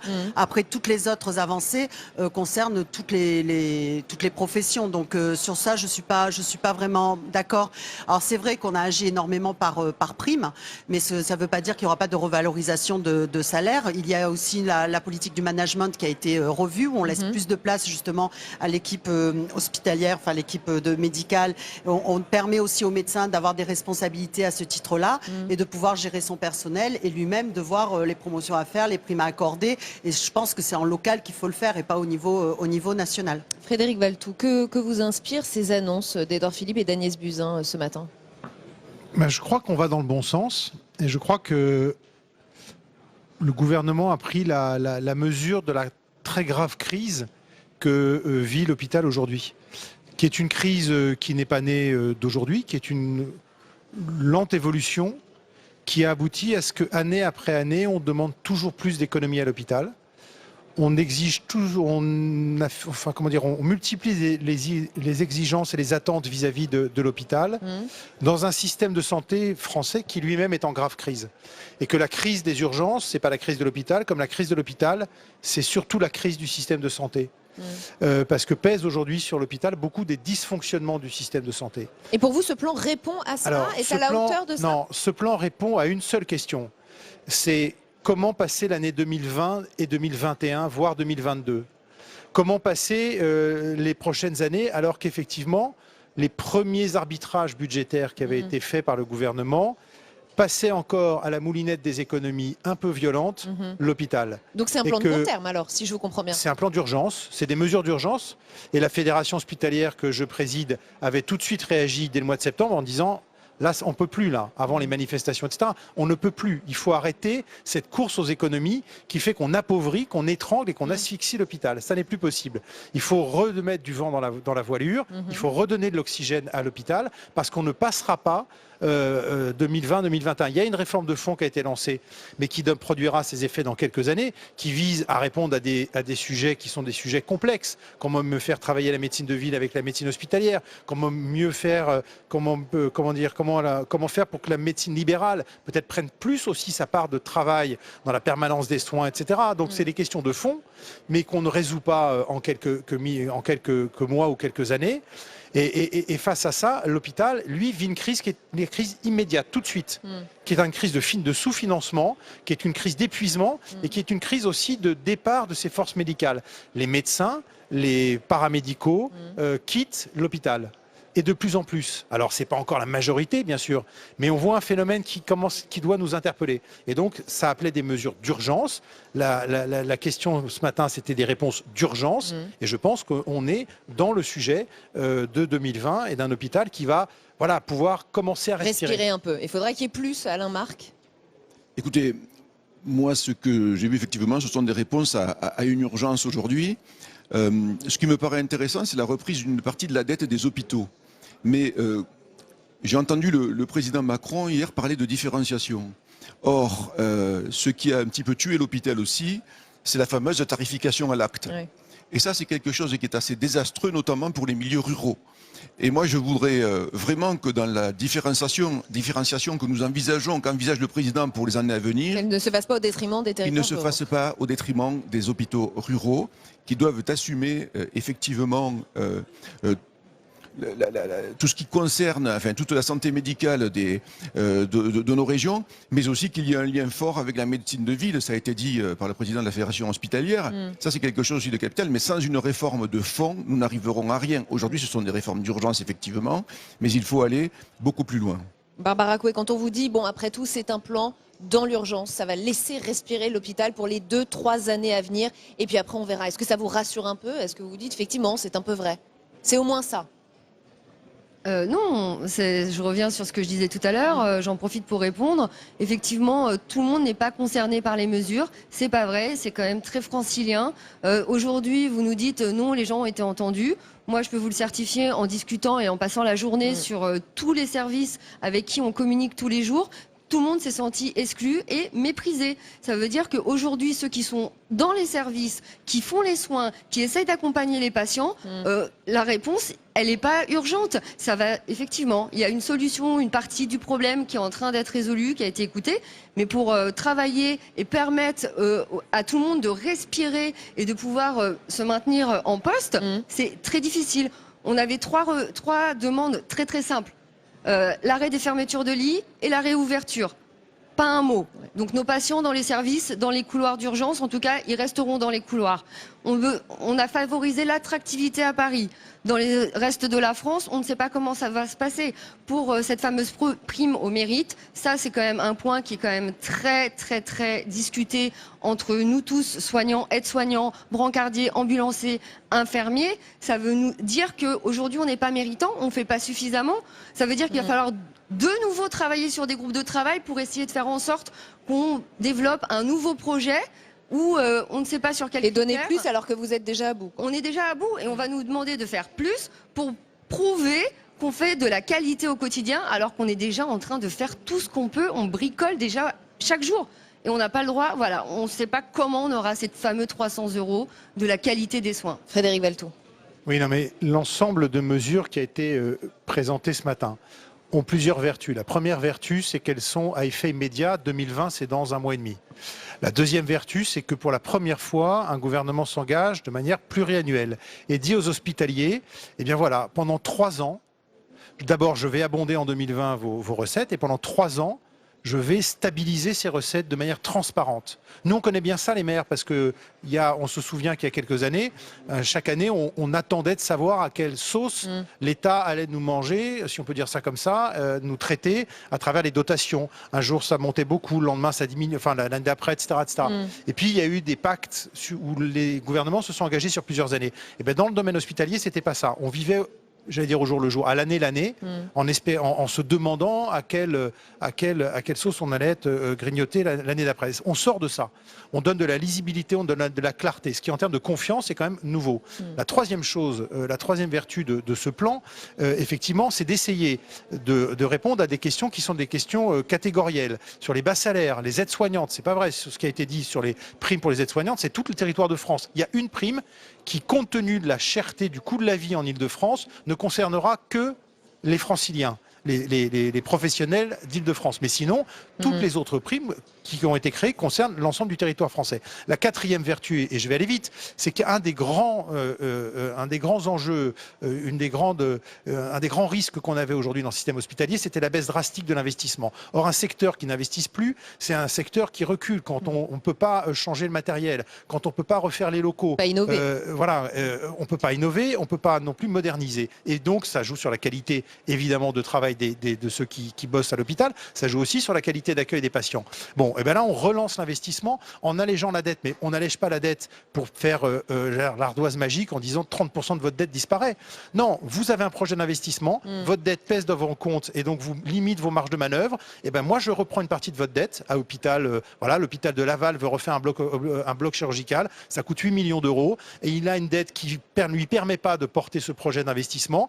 Et ben l'État va dire, ben moi, je prends une partie de votre dette. Ça va vous donner des marges de manœuvre. D'abord, vous pourrez avoir des prêts bancaires plus avantageux. Et là, vous pouvez investir. Donc, c'est un donnant-donnant à l'investissement. Et ça, c'est majeur. On va poursuivre cette discussion, mais je vous le disais, on va écouter quelques réactions également, puisque nous sommes au congrès de l'AMF. On est allé demander à d'autres maires ce qu'ils pensaient de ce plan, parce que lorsque l'hôpital est en difficulté, les maires le sont aussi. Cela touche les habitants, la médecine de ville, l'organisation de la commune. Qu'en pense-t-il? Écoutez, ils sont au micro de Jonathan Dupriez et de Béatrice Finzon. Le plan d'urgence intervient là où il faut intervenir, c'est-à-dire remettre des moyens pour desserrer le fonctionnement courant, permettre de reprendre des investissements, et ça c'est l'intérêt des patients avant tout, et puis surtout retirer une partie de dette, ce qui permet aux établissements hospitaliers, évidemment, là aussi, de rééquilibrer plus facilement leurs comptes. Le 1,5 milliard sur 3 ans, c'est important, mais voilà, je pense que ça va malheureusement, pour beaucoup, sembler insuffisant, parce que de toute façon, on a demandé un tel effort aux hôpitaux ces dernières années, que les hôpitaux attendaient quand même un retour possible sur investissement beaucoup plus important. Sur la question des primes, j'entends ce que dit le gouvernement sur le fait que la vie est très chère à Paris. C'est sans doute vrai aussi dans quelques autres métropoles de province. Après ça, je pense que ce qu'attendent les soignants, ça n'est pas uniquement une question d'argent. Ce dont souffre beaucoup de personnel, au fond, c'est de ne même plus pouvoir lever le nez du guidon, échanger, prendre un temps pour parler avec le service, avec les collègues, travailler sur tel cas un petit peu compliqué et croiser les regards. Quand on est le nez dans le guidon en permanence, finalement tout seul sur ses tâches, même si la rémunération augmente, c'est bien, tant mieux, mais c'est loin d'être suffisant. Voilà, des réactions mitigées, hein, Valérie Gomez-Bassac. Oui, mitigées, mais pas si négatives que cela. Donc déjà, je voudrais vous remercier d'avoir repris les mesures qui ont été prises, parce que quand c'est la majorité qui le dit, on a l'impression qu'on cache des choses ou que c'est partisan. Voilà, ou on l'explique pas forcément. Vous connaissez bien le secteur, donc vous êtes à même d'en parler. Encore une fois, bien sûr, il faudrait toujours donner plus, mais bon, comme vous le savez, c'est plusieurs services publics qui ont été en sous-investissement depuis des décennies. Il a fallu un temps pour essayer de chiffrer tout ce manque qu'il y a eu, et aujourd'hui il faut investir, il n'y a pas de débat là-dessus. Vos conditions de travail, elles sont déplorables, et on le sait parce qu'on a tous affaire au service hospitalier, quel qu'il soit, que ce soit par nos parents, nos grands-parents, nos enfants, par nous-mêmes.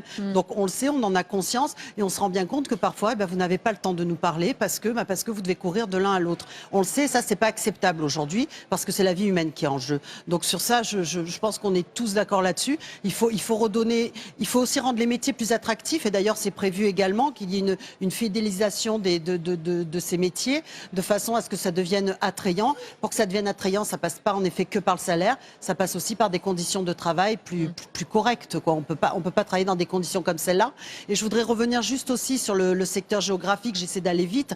Bon, vraiment le fait de favoriser Paris, je ne peux pas adhérer à ça, d'autant plus que moi je viens d'une circonscription assez rurale, puisque je suis sur la 6e circonscription du Var. J'ai un service des urgences à Brignoles, donc qui est une commune dans le centre Var, qui était complètement délabré, et il y a 1 an, qui a été entièrement refait, et il y a des moyens qui ont été mis en place, parce qu'on se rend compte que dans le milieu rural ça devient vraiment une urgence. J'ai 3 maisons médicales qui se sont ouvertes, je veux dire, je le vois, le dynamisme sur le terrain, et ça je l'invente pas, et je ne suis pas à Paris. Alain Marc. Oui, ce que dit ma collègue est sans doute vrai, mais moi, pour les hôpitaux de l'Aveyron, ils sont pratiquement tous avec un PRE. C'est un plan de retour à l'équilibre, c'est-à-dire que donc les personnels doivent faire plus avec moins, et que c'est quand même assez difficile pour eux. Et donc c'est une bonne nouvelle que ces annonces. Simplement, ce que nous aimerons savoir, c'est dans quelle mesure cette reprise de dette va s'effectuer. Qui va être concerné? Qui va bénéficier de cette Sur reprise de dette? Sur quels critères? Quels hôpitaux va-t-on choisir? J'étais encore lundi à une réunion avec l'ARS d'Occitanie, parce que nous avons un projet d'hôpital médian entre 2 hôpitaux ruraux, d'une ville moyenne et d'une petite ville. Eh bien, c'est tout ça qui est en jeu.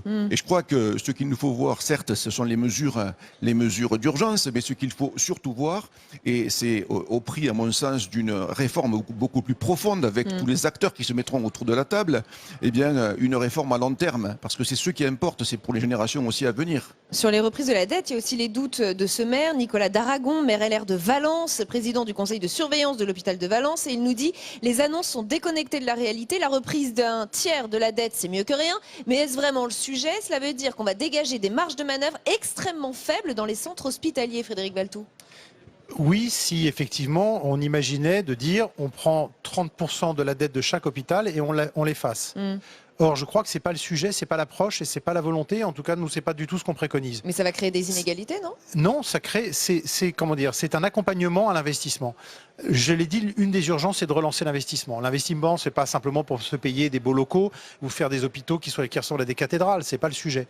C'est parce que ça concerne l'accueil des patients, parce qu'on fait pas d'ambulatoire de plus en plus comme on faisait de la chirurgie avant, où on gardait les personnes plusieurs jours, parce que les conditions de travail sont déplorables par la qualité des locaux. locaux, l'épuisement des matériels que l'on ne renouvelle pas et qu'on épuise, qui tombent en panne parce qu'ils sont trop vieux, etc., parce qu'on n'a pas investi. Enfin, tout ce quotidien-là qui pèse aussi sur le quotidien des soignants. Et donc, si vous voulez, l'intention du gouvernement, c'est bien d'accompagner par cette reprise de dette ceux qui portent des projets d'investissement. Je l'ai expliqué tout à l'heure, mais c'est un donnant-donnant. Vous voulez investir, on vous redonne des marges de manœuvre pour pouvoir investir. Et donc faciliter l'investissement, faciliter la modernisation de notre système hospitalier. C'est pas un truc qui est déconnecté de la réalité de ceux qui bossent à l'hôpital. C'est au contraire jouer sur le cadre de vie qui est le leur tous les jours. Et pourtant, vous craignez des inégalités, Barbara Coué, des inégalités territoriales. Là aussi, sur quels critères va-t-on choisir les hôpitaux auxquels on réduit un peu la dette et auxquels on permet des investissements? Oui, on n'est pas aussi optimiste. Effectivement, nous...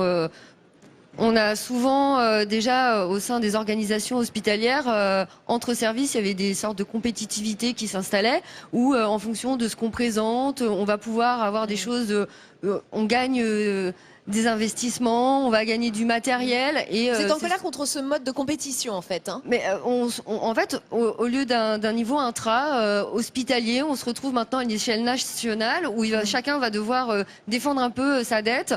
Par exemple, aujourd'hui, on est sur le congrès des maires de France.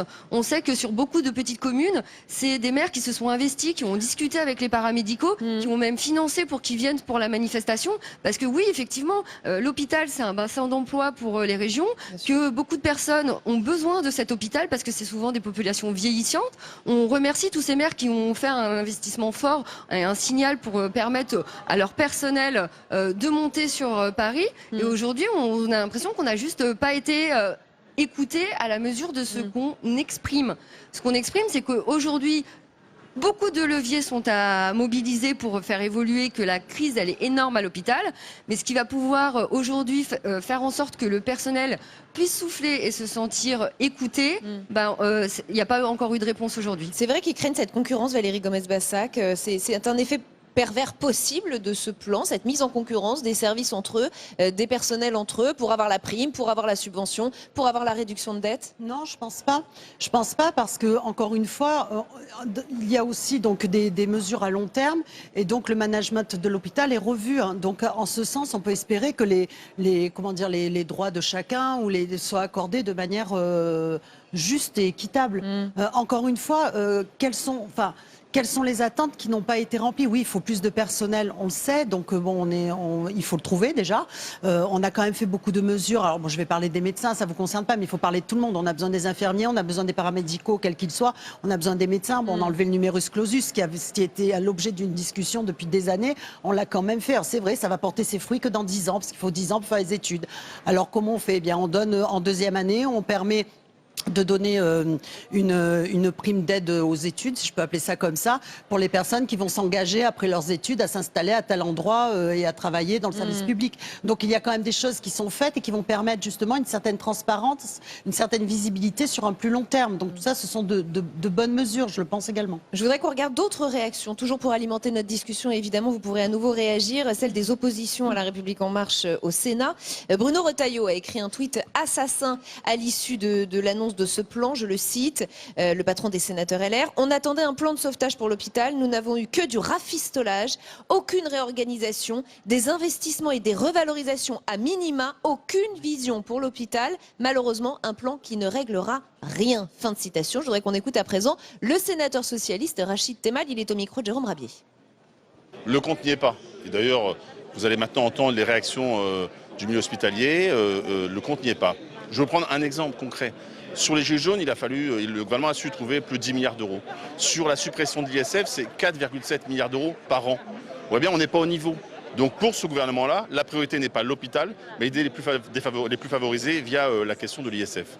Après, si on prend mesure par mesure, regardez, il n'y a pas d'annonce sur le gel de toute fermeture de lit ou d'hôpital. Si on regarde d'ailleurs l'ONDAM, qui est la dépense hospitalière, ça n'est pas du tout non plus au rendez-vous, puisqu'on demande 4%, et c'est la demande du milieu hospitalier, des urgentistes, et l'État donne à peine 2%. Nous ne sommes pas encore une fois au rendez-vous. Frédéric Balthaud. Oui, non mais, bon, l'affaire des lits, moi je veux bien qu'on fasse de la question des lits une boussole, mais Enfin, si Martin Hirsch, directeur de la PHP, a fermé cet été 900 lits, c'est par plaisir. C'est parce qu'il n'y avait pas de soignants à mettre au pied du lit. Donc ouvrir des lits pour mettre des malades qui ne sont pas pris en charge parce qu'il n'y a pas de soignants pour les soigner, je ne vois pas l'intérêt. Donc faire du sujet des lits, c'est la question de l'attractivité des carrières. C'est comment on donne envie à des jeunes de rentrer dans la carrière hospitalière. Comment on accompagne mieux par la rémunération, par leurs conditions de travail, par des primes, etc. Comment on accompagne mieux leur carrière. Comment On a quand même Bruno organise... Retailleau, pardon, qui parle de rafistolage, aucune réorganisation, des revalorisations à minima. Oui, non, mais c'est son avis, mais c'est très bien que chacun ait un avis très, très, très différent sur le sujet. Moi, je vois que c'est la première fois que, je ne vais pas le redire, mais qu'il y a un gouvernement qui s'engage à changer la mécanique infernale où chaque année on demandait plus d'efforts à l'hôpital et en plus, deuxième coup de lame, si on peut dire ça comme ça, subrepticement, enfin c'est pas subrepticement, en janvier, dans le dos de la représentation nationale, une fois l'ONDAM voté, on baissait les tarifs hospitaliers pour être certain qu'à l'arrivée, il n'y ait pas de dépassement. Et donc les hospitaliers vivaient non seulement avec la demande d'économie à faire, mais en plus on baissait les tarifs de chaque acte hospitalier, de chaque acte médical, pour être certain que les enveloppes financières ne soient pas dépassées. Et donc c'était la double peine. Cette double peine, c'est terminé. Alors évidemment, ça va reprendre des années, il faut redonner confiance, il faut faire redémarrer la machine, mais au moins la faire redémarrer sur des bases qui sont des bases économiquement saines et sortir de ce sous-investissement qu'aujourd'hui qui emmène les gens dans la rue. Que paye aujourd'hui l'hôpital. Et que paye aujourd'hui l'hôpital, bien sûr. Barbara Coué. On entend tout ce qui est dit autour de cette table, mais après nous on reste dans le concret, on est des gens concrets, on travaille au quotidien dans des choses très concrètes. Les revalorisations, c'est pas une revalorisation, excusez-moi, ce sont des primes.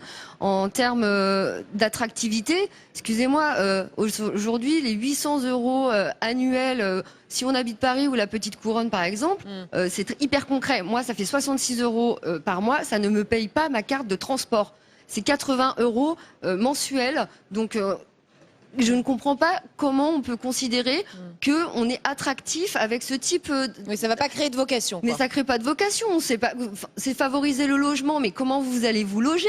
Et en plus, je fais partie de cette fameuse catégorie. Je suis infirmière depuis plus de 15 ans. Je touche pas les 1900 €. Je travaille dans Paris et je vis en Petite Couronne. J'aurais dû me sentir satisfaite à cette annonce. Mais non, en fait, j'ai l'impression que c'est juste, bah voilà, on vous donne ça, j'espère que vous serez... quoi. Mais c'est presque scandaleux, en fait. C'est pas du tout ce type de choses qu'on demandait. On demande effectivement plus d'effectifs, parce que quand il n'y a pas de personnel, on ferme des lits. C'est notre quotidien aujourd'hui. Il n'y a pas d'attractivité, donc il n'y aura pas d'augmentation d'effectifs aujourd'hui. Le problème, il est profond. La seule chose qu'on dit, c'est que nous sommes des paramédicaux, certes. On n'a pas fait les grandes études, on n'est pas des économistes de la santé, mais c'est notre quotidien. Et quand on parle... Personne ne veut nous écouter, mais quand tout le monde sera parti, parce qu'aujourd'hui, on reparle depuis des mois et des mois de cette fameuse fin du numerus clausus, très bien, il y en avait besoin, ils seront formés dans 10 ans, les infirmiers, c'est 3 ans pour les former, dans pas longtemps, il y en aura de moins en moins, parce que c'est ce qui se passe dans les écoles, les gens arrivent dans les instituts de formation et quittent la formation parce qu'ils se disent qu'ils n'iront pas jusqu'au bout, les aides-soignants, c'est 1 an. Donc quand il y aura une vraie difficulté pour attirer le personnel, c'est là, c'est pas dans 10 ans, c'est maintenant. Sauf qu'on s'intéresse encore aux médecins. Alain Marc ? Oui, je voudrais revenir sur le numerus clausus qui a été supprimé. Certes, il a été supprimé, mais il s'agit ensuite de former suffisamment de médecins quand même. Alors, tout dépend à quel niveau on va... Il y avait des facultés de médecine où le dernier qui était recruté à 14, d'autres à 10. Donc, qu'est-ce qu'on va faire? Est-ce qu'on va vraiment partir des besoins locaux et envisager le concours pour, dans 9 ans, avoir des médecins généralistes, pour le coup, ou ensuite qui se formeront, à partir de l'examen classement national, qui se formeront vers des spécialités? Est-ce qu'on va prévoir suffisamment les choses à l'avance et faire en sorte que nous n'ayons pas un problème dans 9 ans? Parce que ce que disait monsieur tout à l'heure, c'est certes vrai, mais pourquoi il n'y a pas de médecins? Il faudrait pas quand même que... C'est comme quand on dit on ne va pas mettre des fonctionnaires à tel ou tel endroit, même dans les écoles, parce qu'ils ne veulent pas y aller. Quand on est fonctionnaire, on fonctionne. Je suis désolé, mais pour moi, c'est ma... Et de la même façon, je ne vois pas pourquoi il n'y aurait pas... On ne peut pas dire on va fermer des lits, on n'a pas de médecins et on ne va pas les mettre, quoi. Il faut les former. Certes, il faudra du temps, mais il faut aussi renverser la logique et se dire que nous avons besoin de beaucoup plus de médecins Aujourd'hui, ce sont les femmes qui majoritairement réussissent le concours, qui n'ont pas envie de faire, notamment en médecine générale et de ville, le travail que faisaient les anciens médecins. Donc, il y a beaucoup plus. Depuis le numerus clausus, il y a 15 millions de Français de plus. Donc on a besoin de beaucoup plus de médecins. Il nous reste une trentaine de secondes. Voilà, je vais juste rebondir. C'est pas fait que pour les médecins. Je peux pas vous laisser dire ça, c'est pas possible. C'est tout le système de formation également qui est revu. Un accès plus facile à l'école des infirmières, une réorientation plus facile à à la faculté de médecine en deuxième année. Si le concours est raté, il y a une possibilité d'aller sur du paramédical de façon beaucoup plus souple que ce que ça l'est aujourd'hui. Donc c'est toutes les corps de métier qui en verront les bénéfices. Donc je ne peux pas laisser dire que c'est que pour les médecins. On a besoin de nos médecins, mais il faut faire attention aussi parce qu'il ne faut pas ouvrir de trop les vannes parce qu'on a quand même un système de santé qui est un système de qualité. Il faut garder ce système de qualité. Donc attention, la formation, c'est quand même essentiel. Et on s'arrêtera là. Merci infiniment à tous les quatre d'avoir participé au grand débat d'ALPL. Fin de cette émission spéciale, mais évidemment, Public Sénat continue de couvrir très largement ce 102e congrès de l'Association des maires de France. Demain, Oriane Mancini, comme tous les matins, à 7h30 dans Bonjour chez vous. L'invité politique sera Yann Brossa, porte-parole du PCF, candidat à la mairie de Paris. Très bonne soirée sur Public Sénat.